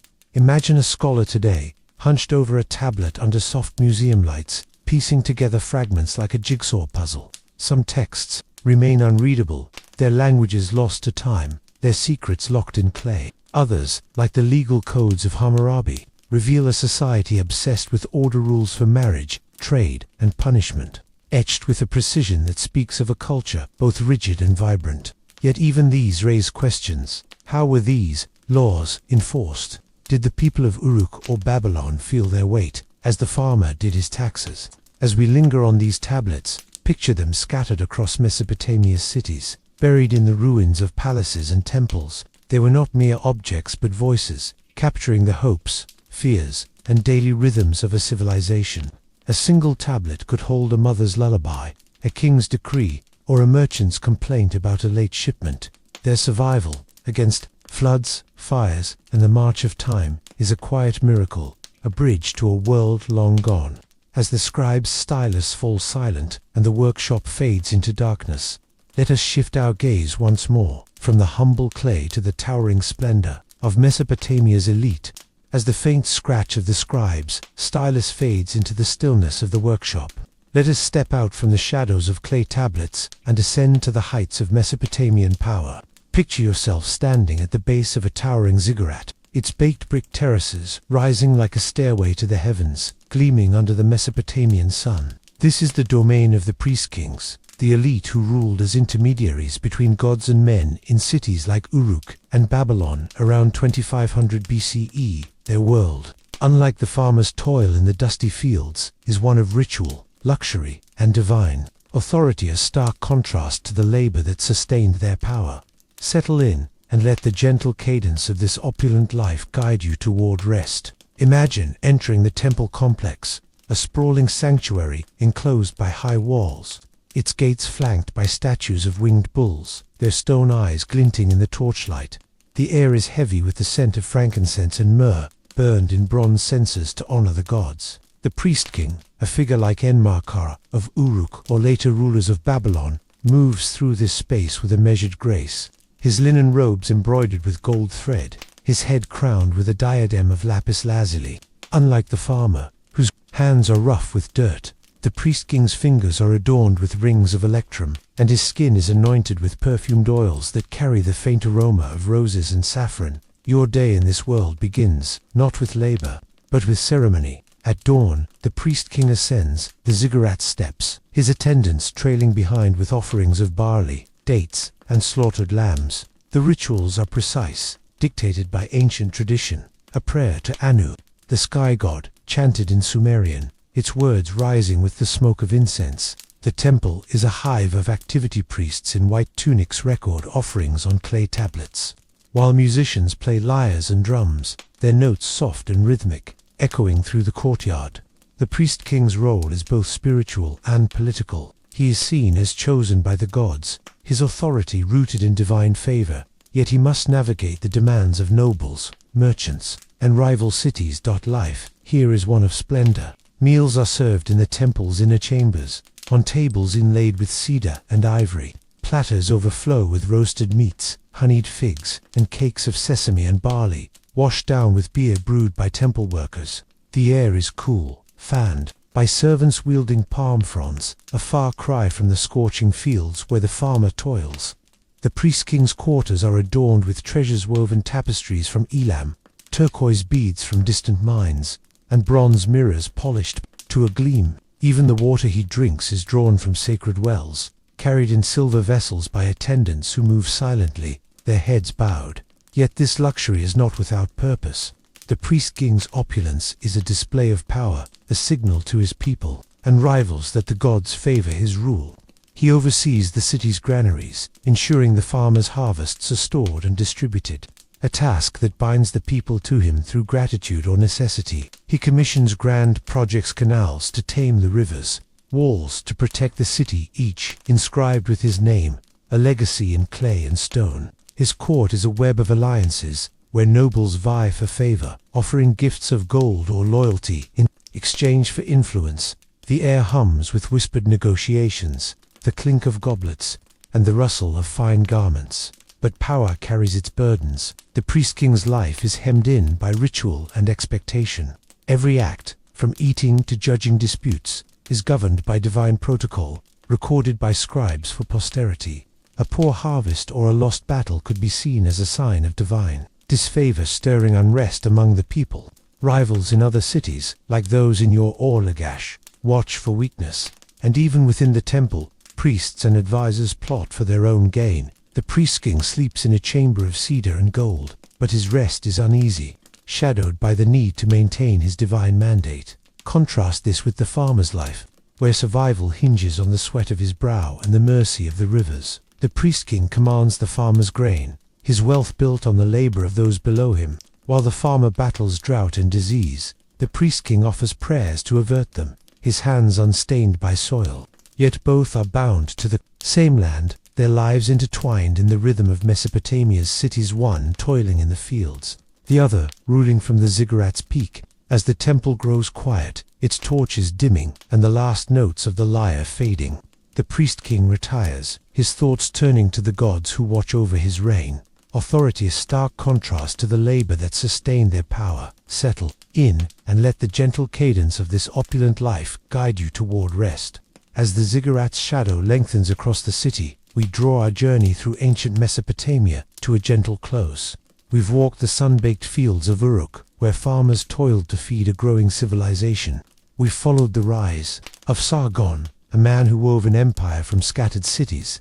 We've pondered the silent voices of cuneiform tablets, their clay preserving the pulse of a lost world. And we've stood in the perfumed halls of the priest-kings, where divine power met human ambition. These stories, woven from struggle, ingenuity, and ritual, form the tapestry of Mesopotamia, a land that birthed cities and writing, yet remained bound to the rhythms of the earth. Now, as you rest in the quiet of the present, far from the dusty plains and towering ziggurats, let these ancient lives settle around you like a soft veil. The rivers still flow, but here, in this moment, all is calm. Let the weight of history ease, carrying you gently towards sleep.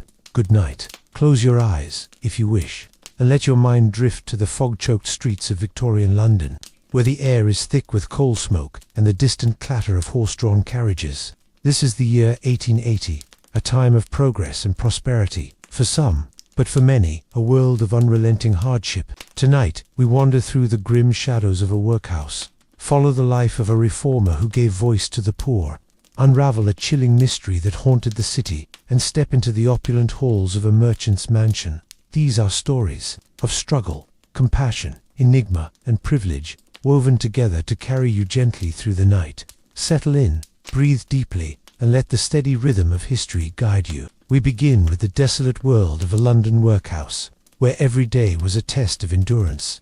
Imagine yourself waking in the cold, damp confines of a London workhouse, in the heart of the city's East End. It is dawn, but no light pierces the narrow, grimy window above your cot. The air is heavy with the musty scent of mold and unwashed bodies, and the faint chill of winter seeps through the thin blanket that barely covers you. You are an inmate in this institution, one of thousands in Victorian England, where poverty was treated as a moral failing, and the workhouse was both a refuge and a prison for those with nowhere else to go. Your day begins with the harsh clang of a bell, echoing through the stone corridors. You rise, stiff and weary, from a narrow bed of sagging canvas, its straw mattress offering little comfort. Your clothes are coarse, a shapeless uniform of rough wool that scratches your skin, stained from weeks of wear. The workhouse is a looming structure of grey brick, its walls stained with soot, its halls echoing with the coughs and murmurs of its inmates, men, women, and children, all separated to prevent idleness or rebellion. The air carries the sour tang of boiled cabbage and the faint metallic clink of iron gates. Your first task is breakfast, a meager affair served in a cavernous dining hall. You shuffle in line, clutching a tin bowl, to receive a ladle of watery gruel, its texture like paste, its taste barely masking the staleness of old oats. A crust of moldy bread accompanies it, and perhaps a thin slice of cheese on a good day. Hunger is a constant companion, gnawing at your stomach, for the workhouse diet is designed to sustain life, not to nourish. The overseer, a stern figure, in a black coat, watches closely, ensuring no one takes more than their share. Conversation is forbidden, and the silence is broken only by the scrape of spoons and the occasional sob of a child. The day's labor begins soon after. You are assigned to pick oakum, a grueling task that fills hours with monotonous pain. Seated on a hard bench in a dimly lit room, you unravel old tar-soaked ropes from ships, your fingers working until they blister and bleed. The tar clings to your skin, its acrid smell mixing with the dust of the ropes, and your hands ache with every twist. Other inmates break stones in the yard, their hammers ringing against granite, or scrub floors until their knees bruise. The work is relentless, designed to deter all but the most desperate from seeking the workhouse's aid. The overseer's voice cuts through the air, sharp but distant, urging you to work faster, though exhaustion makes every movement heavy. Life here is governed by rules as unyielding as the stone walls. You are woken at 6, fed at set hours, and locked in your dormitory by 8 in the evening. Privacy is non-existent. You sleep in a room with dozens of others, the air thick with the sounds of snoring and restless stirring.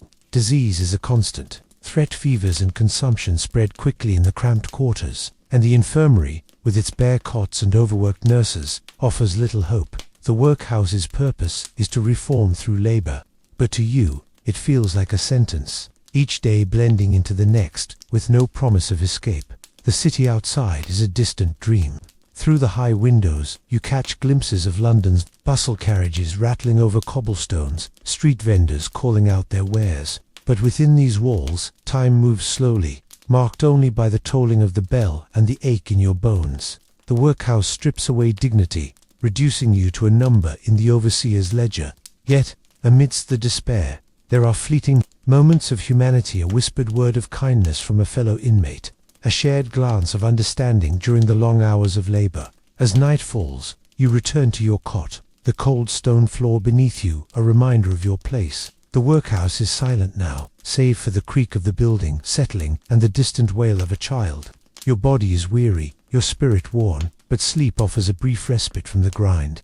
This is the rhythm of your life, a cycle of labor, hunger, and confinement, where survival is both a burden and a quiet act of defiance. As the heavy iron gates of the workhouse fade into the quiet of the London night, let us step out from its grim walls and into the life of a man whose words illuminated the shadows of Victorian poverty. Picture the bustling streets of London in the 1830s, where gaslights flicker through the fog and the cries of street vendors mingle with the clatter of hooves. This is the world of Charles Dickens, a writer whose stories gave voice to the forgotten and challenged the conscience of a nation. Tonight, we trace his journey from a boy scarred by hardship to a reformer whose pen reshaped society, narrated gently to carry you deeper into rest. Charles Dickens was born in 1812 in the port town of Portsmouth, but it was London that shaped him. Imagine a young Charles, barely 12 years old, walking the crowded streets of Camden Town, his boots worn thin, his coat patched at the elbows. His childhood was not one of comfort. His father, a naval clerk with a taste for extravagance, fell into debt, landing the family in the Marshalsea debtors' prison. Charles was sent to work in a blacking factory, a cavernous warehouse by the Thames, where the air was thick with the acrid smell of shoe polish and the damp chill of river mist. There, he pasted labels onto bottles, his small hands sticky with glue, his hours stretching from dawn to dusk. The work was monotonous, the pay meager, and the shame of poverty weighed heavily on his young shoulders. These early years left a mark on Dickens, a quiet resolve to rise above his circumstances. Released from the factory after his father's debts were settled, he returned to school, but education was brief. By 15, he was a clerk in a law office, his days filled with the scratch of quills and the rustle of legal papers. The air in those offices was stale, heavy with ink and dust. But Dickens absorbed the world around him, the pompous lawyers, the desperate clients, the city's underbelly.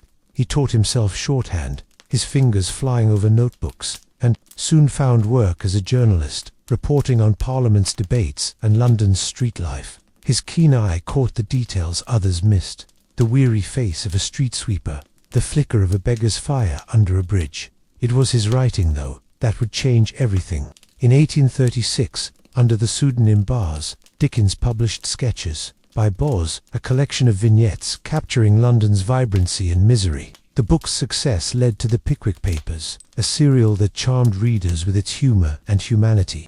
Imagine him at his desk, a small room lit by a single candle, the air cool and quiet as he penned tales of coaching inns and quirky characters. His stories were devoured by a growing audience, serialized in cheap magazines that reached both the middle class and the literate poor. With each word, Dickens wove a tapestry of Victorian life, his prose rich with the sounds of cobblestones and the smells of gin-soaked alleys. But it was Oliver Twist, published in 1837, that cemented his crusade against injustice. The story of an orphan navigating workhouses and criminal dens was drawn from Dickens' own memories of hardship. Picture him walking through Whitechapel, the same streets where workhouse inmates toiled, his coat pulled tight against the fog. He saw the hungry children, the weary labourers, and the indifference of wealthier Londoners. His novel exposed the cruelty of the poor law, which condemned the destitute to workhouses, like the one you inhabited. Its scenes of Oliver asking for more gruel of Fagin's den were not mere fiction but a mirror held to society, narrated with a calm outrage that stirred readers' hearts. Dickens' advocacy went beyond his pen. He spoke at charity events, his voice steady but compelling, urging reform of workhouses and child labor laws. He visited slums and prisons, his notebook filling with observations, the clink of chains in Newgate, the hollow eyes of factory workers. His later works Bleak House, Hard Times, A Tale of Two Cities continued this mission, each novel a quiet plea for compassion. Yet he was no saint. His personal life was tangled, marked by a strained marriage and a relentless drive for success. He worked tirelessly, his nights spent writing or performing public readings, his voice hoarse but unwavering. His impact was profound. By the time of his death in 1870, Dickens had reshaped how Victorians saw their poor, his stories softening hearts and influencing policy. Picture him in his final years, seated in his Kent study, the air warm with the scent of wood smoke, his pen still moving across the page. His life was a bridge between the workhouse's despair and the hope of reform, his words a beacon for those trapped in poverty's grip. As we linger on this image Dickens at his desk, the candle burning low let us shift our gaze to a darker corner of Victorian London, where a mystery lingers in the fog. As the flicker of Charles Dickens' candle fades into the quiet of his study, let us wander deeper into the fog-laden streets of Victorian London, to a corner where shadows linger and questions remain unanswered. It is the autumn of 1888, and the district of Whitechapel, not far from the workhouse's grim walls, is gripped by fear. A figure known only as Jack the Ripper has left a trail of tragedy, his identity cloaked in mystery. Tonight, we explore this enigma not with a thrill of sensationalism, but with a calm curiosity, tracing the clues and whispers that have haunted history for over a century. Settle deeper, and let the gentle unraveling of this puzzle carry you through the night. Picture Whitechapel at dusk, its narrow alleys shrouded in a thick, choking fog, the air heavy with the smell of coal smoke and damp refuse. Gaslights cast a feeble glow, their light swallowed by the mist, as the sounds of drunken laughter and cartwheels echo faintly.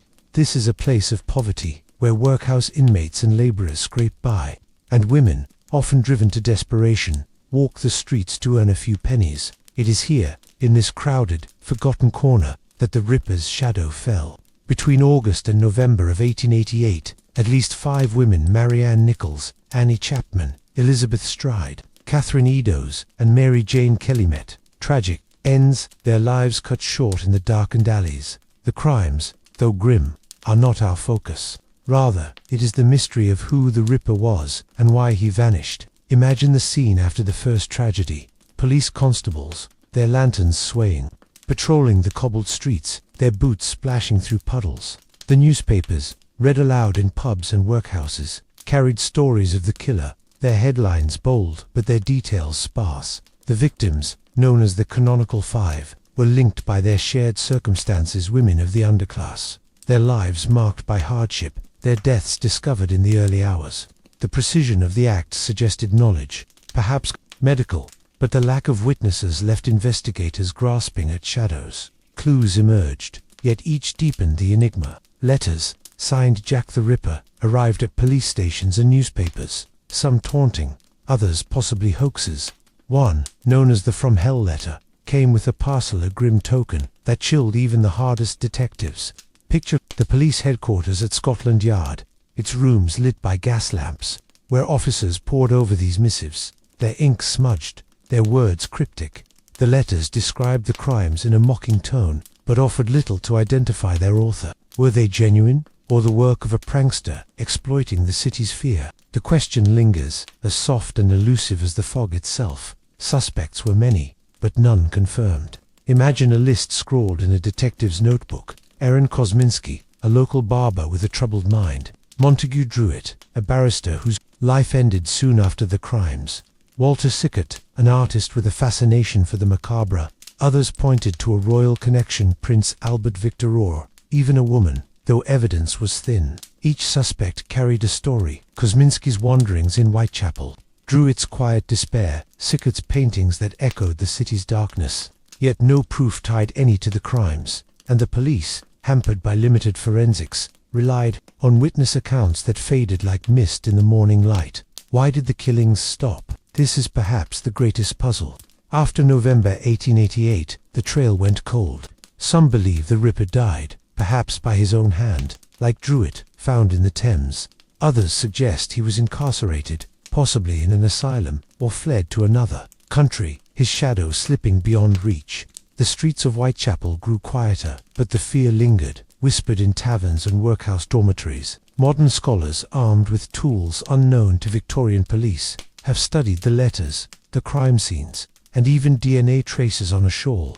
But the answers remain elusive, each clue a thread that unravels into more questions. Picture the artifacts of this mystery, now housed in quiet museum archives: a faded letter, its ink barely legible; a photograph of a cobbled alley, frozen in time; a policeman's whistle, its metal tarnished. These fragments tell a story not just of tragedy, but of a city caught between progress and despair, where the poor were forgotten and a shadow exploited. Their vulnerability. The Ripper's identity may never be known, but his shadow lingers, a reminder of the fragility of life in Victorian London's underbelly. As we ponder this enigma, let us shift our gaze from the fog-choked alleys to a brighter corner of the city, where wealth and privilege painted a very different picture. As the fog of Whitechapel's mysteries settles into the quiet of the night, let us step away from the shadowed alleys and the workhouse's grim walls, and ascend to a world of gaslit elegance in Victorian London. Picture a grand mansion in the fashionable district of Mayfair, its windows glowing warmly against the evening mist, the soft clink of crystal and laughter drifting from within.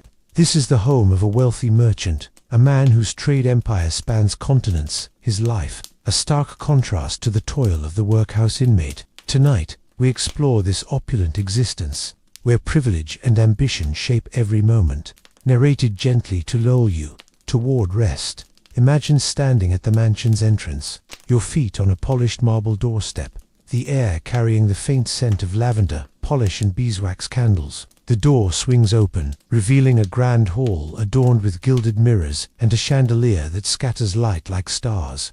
The merchant, a figure like those who built fortunes in tea, cotton, or spices in the 1880s, moves through this space with practiced ease, his frock coat tailored to perfection, his silver watch chain glinting in the light. Unlike the workhouse inmate, whose hands are raw from oakum, the merchant's fingers are soft, accustomed to signing ledgers or lifting a porcelain teacup. Your day in this world begins not with a bell's harsh clang, but with the gentle rustle of starched linens as a maid draws back heavy velvet curtains. Breakfast is served in a dining room panelled in dark oak, the table laden with silver trays of kedgeree, poached eggs, and fresh fruits imported from the colonies. The air is warm, scented with the rich aroma of coffee and the faint sweetness of marmalade. Servants move silently, their aprons crisp, ensuring every need is met before it's voiced. The merchant reads the Times, its pages crackling softly, his mind already turning to the day's business shipments arriving at the docks, shares trading on the exchange. Life here is one of calculated splendor.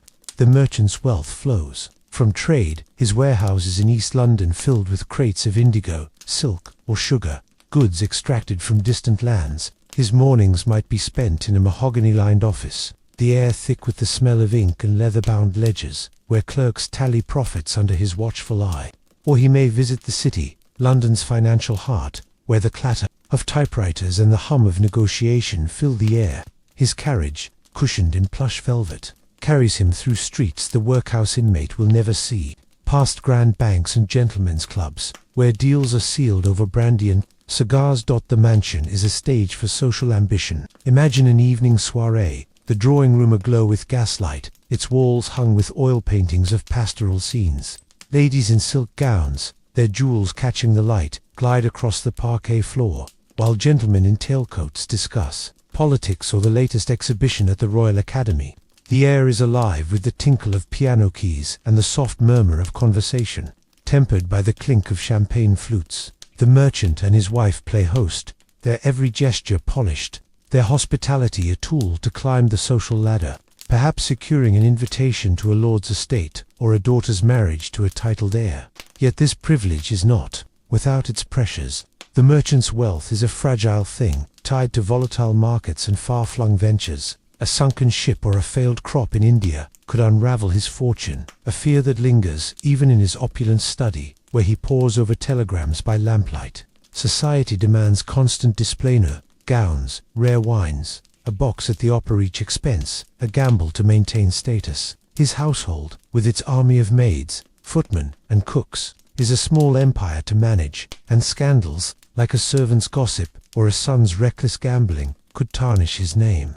Even in his bedroom, with its four-poster bed draped in damask, his rest is uneasy, his dreams shadowed by the need to sustain his empire. Contrast this with the workhouse inmate's life, where survival hinges on a crust of bread and endless labor. The merchant profits from the toil of those below him. His warehouses rely on dock workers, his table on colonial laborers, his comfort on the unseen hands of his staff. While the inmate picks oakum in a cold cell, the merchant sips tea in a warm parlor. Yet both are bound by the rhythms of Victorian London, one scraping by in its shadows, the other basking in its light. As the mansion grows quiet, its gaslights dimming and the last guests departing, the merchant retires, his mind already turning to tomorrow's ventures. As the soft glow of the merchant's mansion fades into the stillness of the London night, we draw our journey through Victorian England to a gentle close.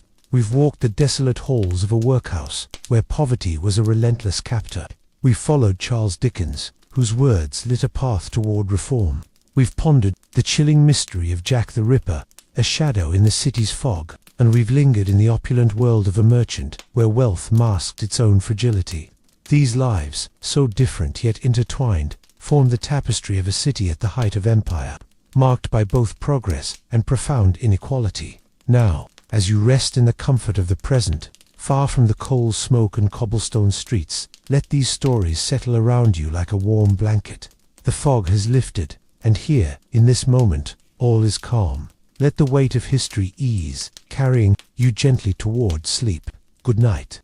Close your eyes if you wish, and let your mind drift to the vast, wind-swept expanses of the Silk Road, where endless horizons stretch across deserts and mountains.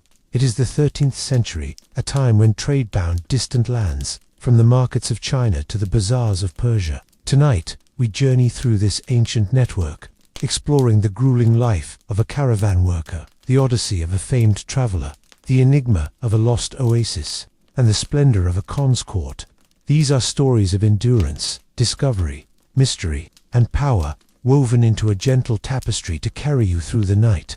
Settle in, breathe deeply, and let the steady rhythm of history guide you. We begin with the life of a caravan worker, trudging through the relentless landscapes of the Silk Road. Imagine yourself waking in the dim light of dawn, your body stiff from a night spent on the hard ground of a desert camp. You are a caravan worker in the year 1250, part of a camel train winding along the Silk Road, somewhere between Samarkand and Dunhuang. The air is dry, carrying the faint scent of dust and animal sweat, and the chill of the night lingers in your threadbare woolen cloak. Your life is one of constant motion, a grueling cycle of loading, walking, and surviving in a world where the elements and unseen dangers test your endurance daily. Your day begins with the braying of camels, their silhouettes looming against the pulling sky. The camp is a cluster of tents, their canvas flapping softly in the wind, surrounded by bales of silk, spices, and furs bound for distant markets. Your task is to load these goods, each bale heavier than the last, onto the camels. Swaying backs, the ropes bite into your hands, already blistered from days of work, and the coarse fabric of the bales scratches your skin. The air is thick with choking dust, kicked up by the animals' hooves, and your throat burns with thirst, your water skin offering only a few tepid sips, rationed for the day. The caravan sets out, a long line of beasts and men stretching across the desert. You walk beside the camels, your sandals sinking into the scorching sand, each step a labor under the sun's unyielding glare. The heat is oppressive, shimmering on the horizon, and sweat dries into a salty crust on your skin. The Silk Road is no single path, but a network of routes, and your journey might take you through the Taklamakan Desert, where dunes tower like frozen waves, or over the Pamir Mountains, where icy winds cut through your cloak. The terrain is unforgiving sand that blisters your feet. rocks that twist your ankles, and passes where a misstep could send you tumbling into the void. Danger is a constant shadow. Bandits lurk in the hills, their raids swift and merciless, leaving caravans stripped of goods and lives. You grip a wooden staff, more for reassurance than defense, knowing you're no match for armed raiders. Wild animals, wolves or leopards prowl the edges of the camp at night, their eyes glinting in the firelight. The weather itself is a foe. A sudden sandstorm can bury your path, forcing the caravan to huddle beneath cloaks. The air so thick, with grit you can barely breathe. Thirst is your greatest enemy, the oases few and far between, their water often brackish. Tasting of earth and salt. Meals are sparse, eaten in the brief respite of camp. You sit cross-legged by a small fire, the smoke stinging your eyes, chewing on dried meat or flatbread hardened by days in your pack. Dates or dried apricots are a rare treat, their sweetness a fleeting comfort. Sleep is fitful, taken on a thin mat under the stars, the ground cold and unyielding, the howls of distant wolves mingling with the snores of your fellow workers. Disease stalks the caravan, fevers from bad water or bites from desert insects, and there's no physician, only the wisdom of an old guide who offers herbs and muttered prayers. The rhythm of your life is relentless. Rise, load, walk, unload, sleep, and begin again. Days blur into weeks, the landscape shifting from desert to mountain to steppe, each mile marked by the ache in your legs and the weight of uncertainty.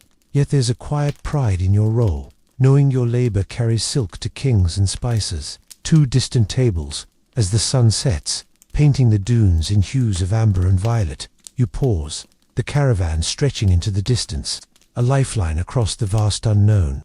As the caravan's dust settles into the twilight of the desert, let us leave the weary steps of the worker and follow a different path along the Silk Road, one tread by a man whose name echoes through history.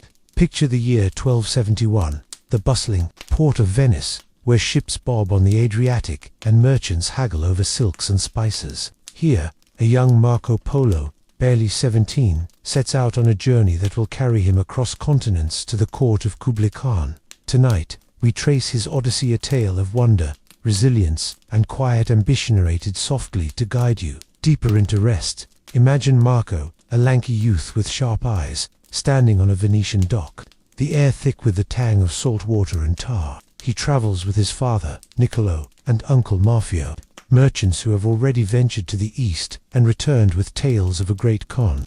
Their journey begins by sea, sails catching the wind as they cross to Acre, a crusader port, its markets alive with the chatter of Arabic and Greek. From there, the Silk Road beckons, a path of dust and danger, stretching thousands of miles to China. Marco's pack is light, holding only a cloak, a few coins, and a notebook to record the wonders he will see, its leather cover worn soft by his hands. The road is a tapestry of landscapes, each more daunting than the last. Picture Marco trudging through the deserts of Persia, the sand hot under his boots, the air shimmering with heat.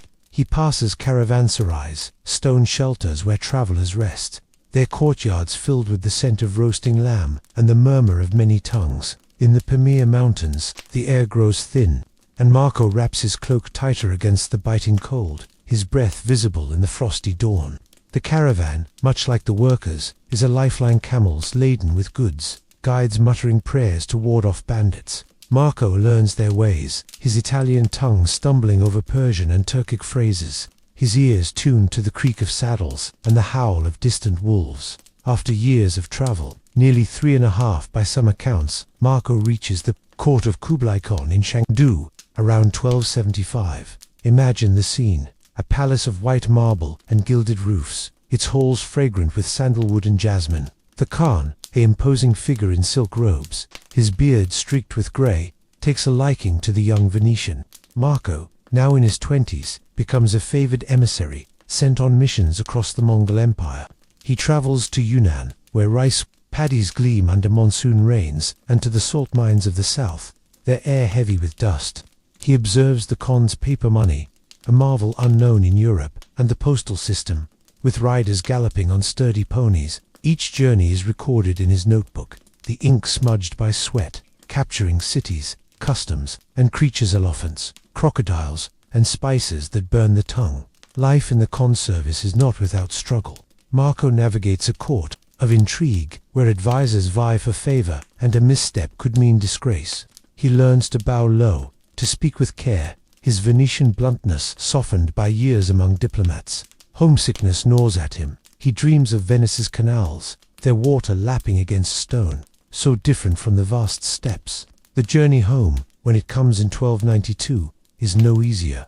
Marco sails through the South China Sea, the air humid and salty, storms rocking the ship as disease claims many of his companions. By the time he reaches Venice in 1295, he is weathered, his face lined. His stories a treasure greater than the silks he carries. Later, captured in a Genoese prison during a skirmish, Marco dictates his travels to a fellow inmate, rustic. Picture them in a damp cell, the air cool and musty, a single candle casting shadows as Marco recounts his tales. The resulting book, The Travels of Marco Polo, captivates Europe, though many dismiss it as fable. Did he truly see all he claimed? The Great Wall, the Cons, Summer Palace. Some details blur, shaped by memory or Rusticillo's flourish. But Marco's awe and curiosity shine through. A bridge between East and West. As we linger on Marco's story, his boots dusty from the Silk Road, his voice recounting wonders. In a prison cell, imagine him gazing at Venice's skyline, the domes of San Marco glinting in the sunset. His journey, unlike the caravan workers, was one of discovery, yet both were shaped by the road's relentless rhythm. Let us now turn from this tale of exploration to a quieter mystery, hidden in the sands of a forgotten oasis. As Marco Polo's tales fade into the quiet of a Venetian night, let us return to the vast expanse of the Silk Road, where the desert holds secrets older than his travels. Picture the Taklamakan Desert, its dunes stretching endlessly under a relentless sun, the air shimmering with heat. Here, in what is now China's Xinjiang region, lies the lost oasis of Naya, a once thriving stop on the Silk Road that vanished into the sands. Its buried homes and wooden tablets whisper of lives long gone, their stories cloaked in mystery. Tonight, we explore this enigma, not with urgency, but with a gentle curiosity, letting the whispers of the past guide you toward rest. Imagine the year 300 CE, when Naya was a green haven amid the desert's harsh embrace. The oasis was a cluster of mud brick houses, shaded by tamarisk trees, their leaves rustling in the dry wind. A canal, fed by snowmelt from distant mountains, brought life to fields of millet and vineyards. Its water cool and faintly earthy. Travelers like the caravan worker you once were, paused here, their camels drinking deeply. The air filled with the scent of baked flatbread and the murmur of many languages, Sogdian, Sanskrit, Chinese. Naya was a crossroads, where silk from the east met glass from the west, and ideas flowed as freely as the goods. Now picture the scene centuries later. In the early 20th century, when archaeologist Aurel Stein trekked through the Taklamakan, his boots sinking into the sand, his face shielded by a broad hat. The oasis had long been abandoned, swallowed by shifting dunes, its name preserved only in ancient Chinese records. Stein's workers uncovered Naya's ruin-scrumbled walls, wooden beams half buried, and, most remarkably, hundreds of wooden tablets, their surfaces etched with strange scripts. These artifacts, preserved by the desert's dry embrace, were like letters from a lost world. They were smooth and darkened with age, their words a puzzle waiting to be solved. The tablets, written in Karachi script, reveal glimpses of Naya's life. Some were administrative records, taxes paid in grain, disputes over land, or marriages sealed with gifts of cloth. Others were personal, a letter from a merchant to his wife, a plea for supplies, a prayer to a Buddhist deity. Imagine a scribe in Naya, seated in a shaded courtyard, the air heavy with dust, carving these words with a reed stylus, the wood yielding softly under each stroke. The tablets speak of a vibrant community, blending local traditions with influences from India and China. Buddhist shrines stood alongside shrines to local gods, their altars adorned with flowers and incense. But why did Naya vanish? This is the heart of the mystery, as quiet and elusive as the desert wind. Some tablets hint at troubled mentions of drought, dwindling water, or raids by nomads. The canal that sustained Naya may have dried, its source choked by shifting sands, leaving fields barren and forcing residents to flee. Or perhaps invaders, like the Jonnu, swept through, their presence leaving no trace but silence. The last tablets, dated to the 4th century, trail off abruptly, as if the scribe simply walked away. By the time the dunes reclaimed Naya, its homes were empty, its streets silent, the oasis swallowed by the desert's slow advance.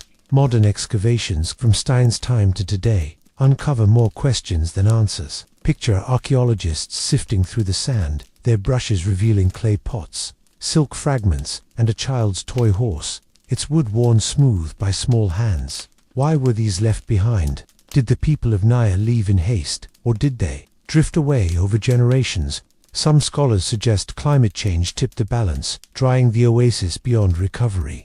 Others point to trade routes shifting north, bypassing Naya, starving it of life. The tablets, now housed in quiet museum vaults, offer no final word, their script fading at the edges, their stories incomplete, as we linger on Naya's ruins, its crumbling walls, its tablets whispering of forgotten lives. Imagine the desert, at dusk, the dunes glowing amber under a vast sky. The oasis is gone, but its echoes remain, a testament to the Silk Road's fleeting vitality. What other secrets lie buried, waiting for the sand to shift? Let us now turn from this quiet mystery to a world of splendor, where the Silk Road's wealth found its ultimate expression. As the sands of Naya settle into the stillness of the desert night, let us leave the lost oasis and journey to a realm where the Silk Road's wealth and power converged. Picture the court of a Mongol Khan in the heart of the 13th century empire, perhaps in Karakoram or Dardu, its palaces gleaming under a vast steppe sky. This is the world of the elite, where silk robes and jeweled goblets reflect the might of a dynasty that ruled from China to Persia.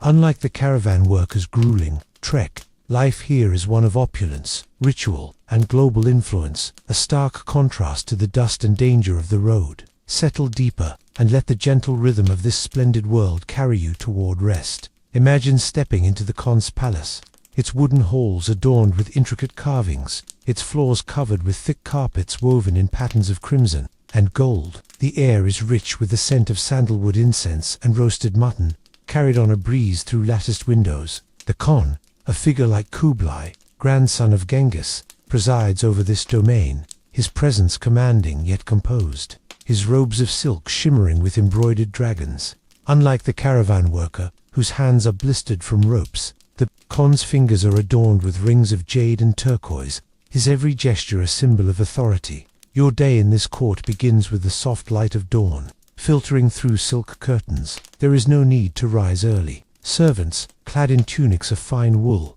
move silently to light braziers and serve tea in porcelain cups, its steam carrying the faint aroma of jasmine.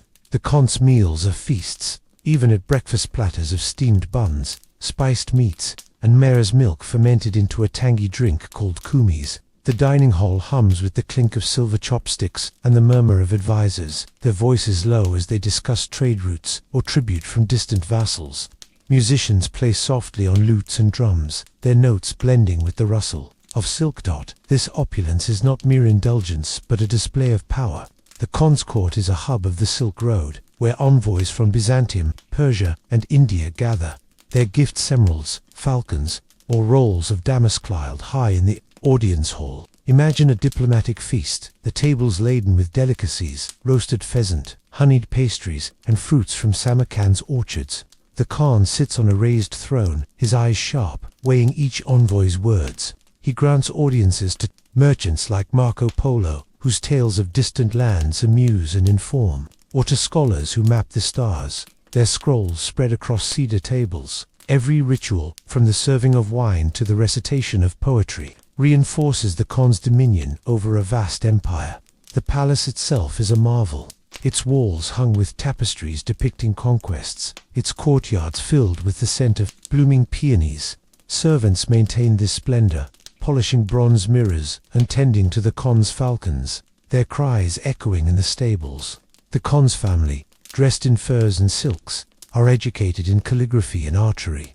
There lives a blend of luxury and discipline. Women of the court, often wielding influence behind the scenes, oversee household affairs or negotiate marriages that bind tribes and nations. The air is alive with the soft jingle of jewelry and the rustle of embroidered gowns, a world apart from the caravan's dust-choked camps. Yet power carries its burdens. The Khan's rule rests on a delicate balanced loyalty from vassals, tribute from cities, and the strength of his armies. Intrigue simmers in the court.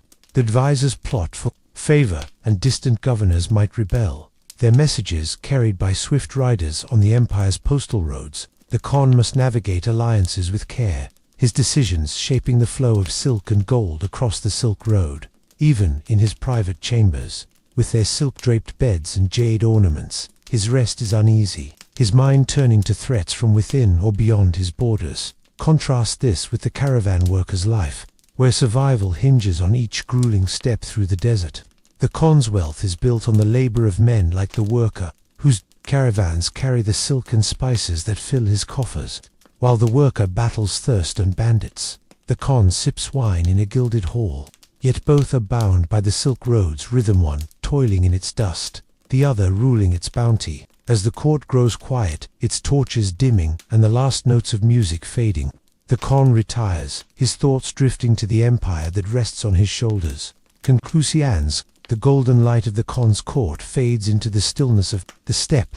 We draw our journey along the Silk Road to a gentle close. We've walked the endless trails with a caravan worker, where every step was a battle against the elements. We've followed Marco Polo, whose travels wove a bridge between worlds. We've pondered the lost oasis of Naya, its secrets buried in the sand, and we've lingered in the opulent halls of a Khan, where power and luxury masked a fragile balance. These lives, so different yet intertwined, form the tapestry of the Silk Road, a network of trade and dreams that spanned continents. Now, as you rest in the comfort of the present, far from the desert's dust and the palace's splendor, let these stories settle around you like a soft veil. The caravans have long since stilled, and here, in this moment, all is calm. Let the weight of history ease, carrying you gently towards sleep. Good night.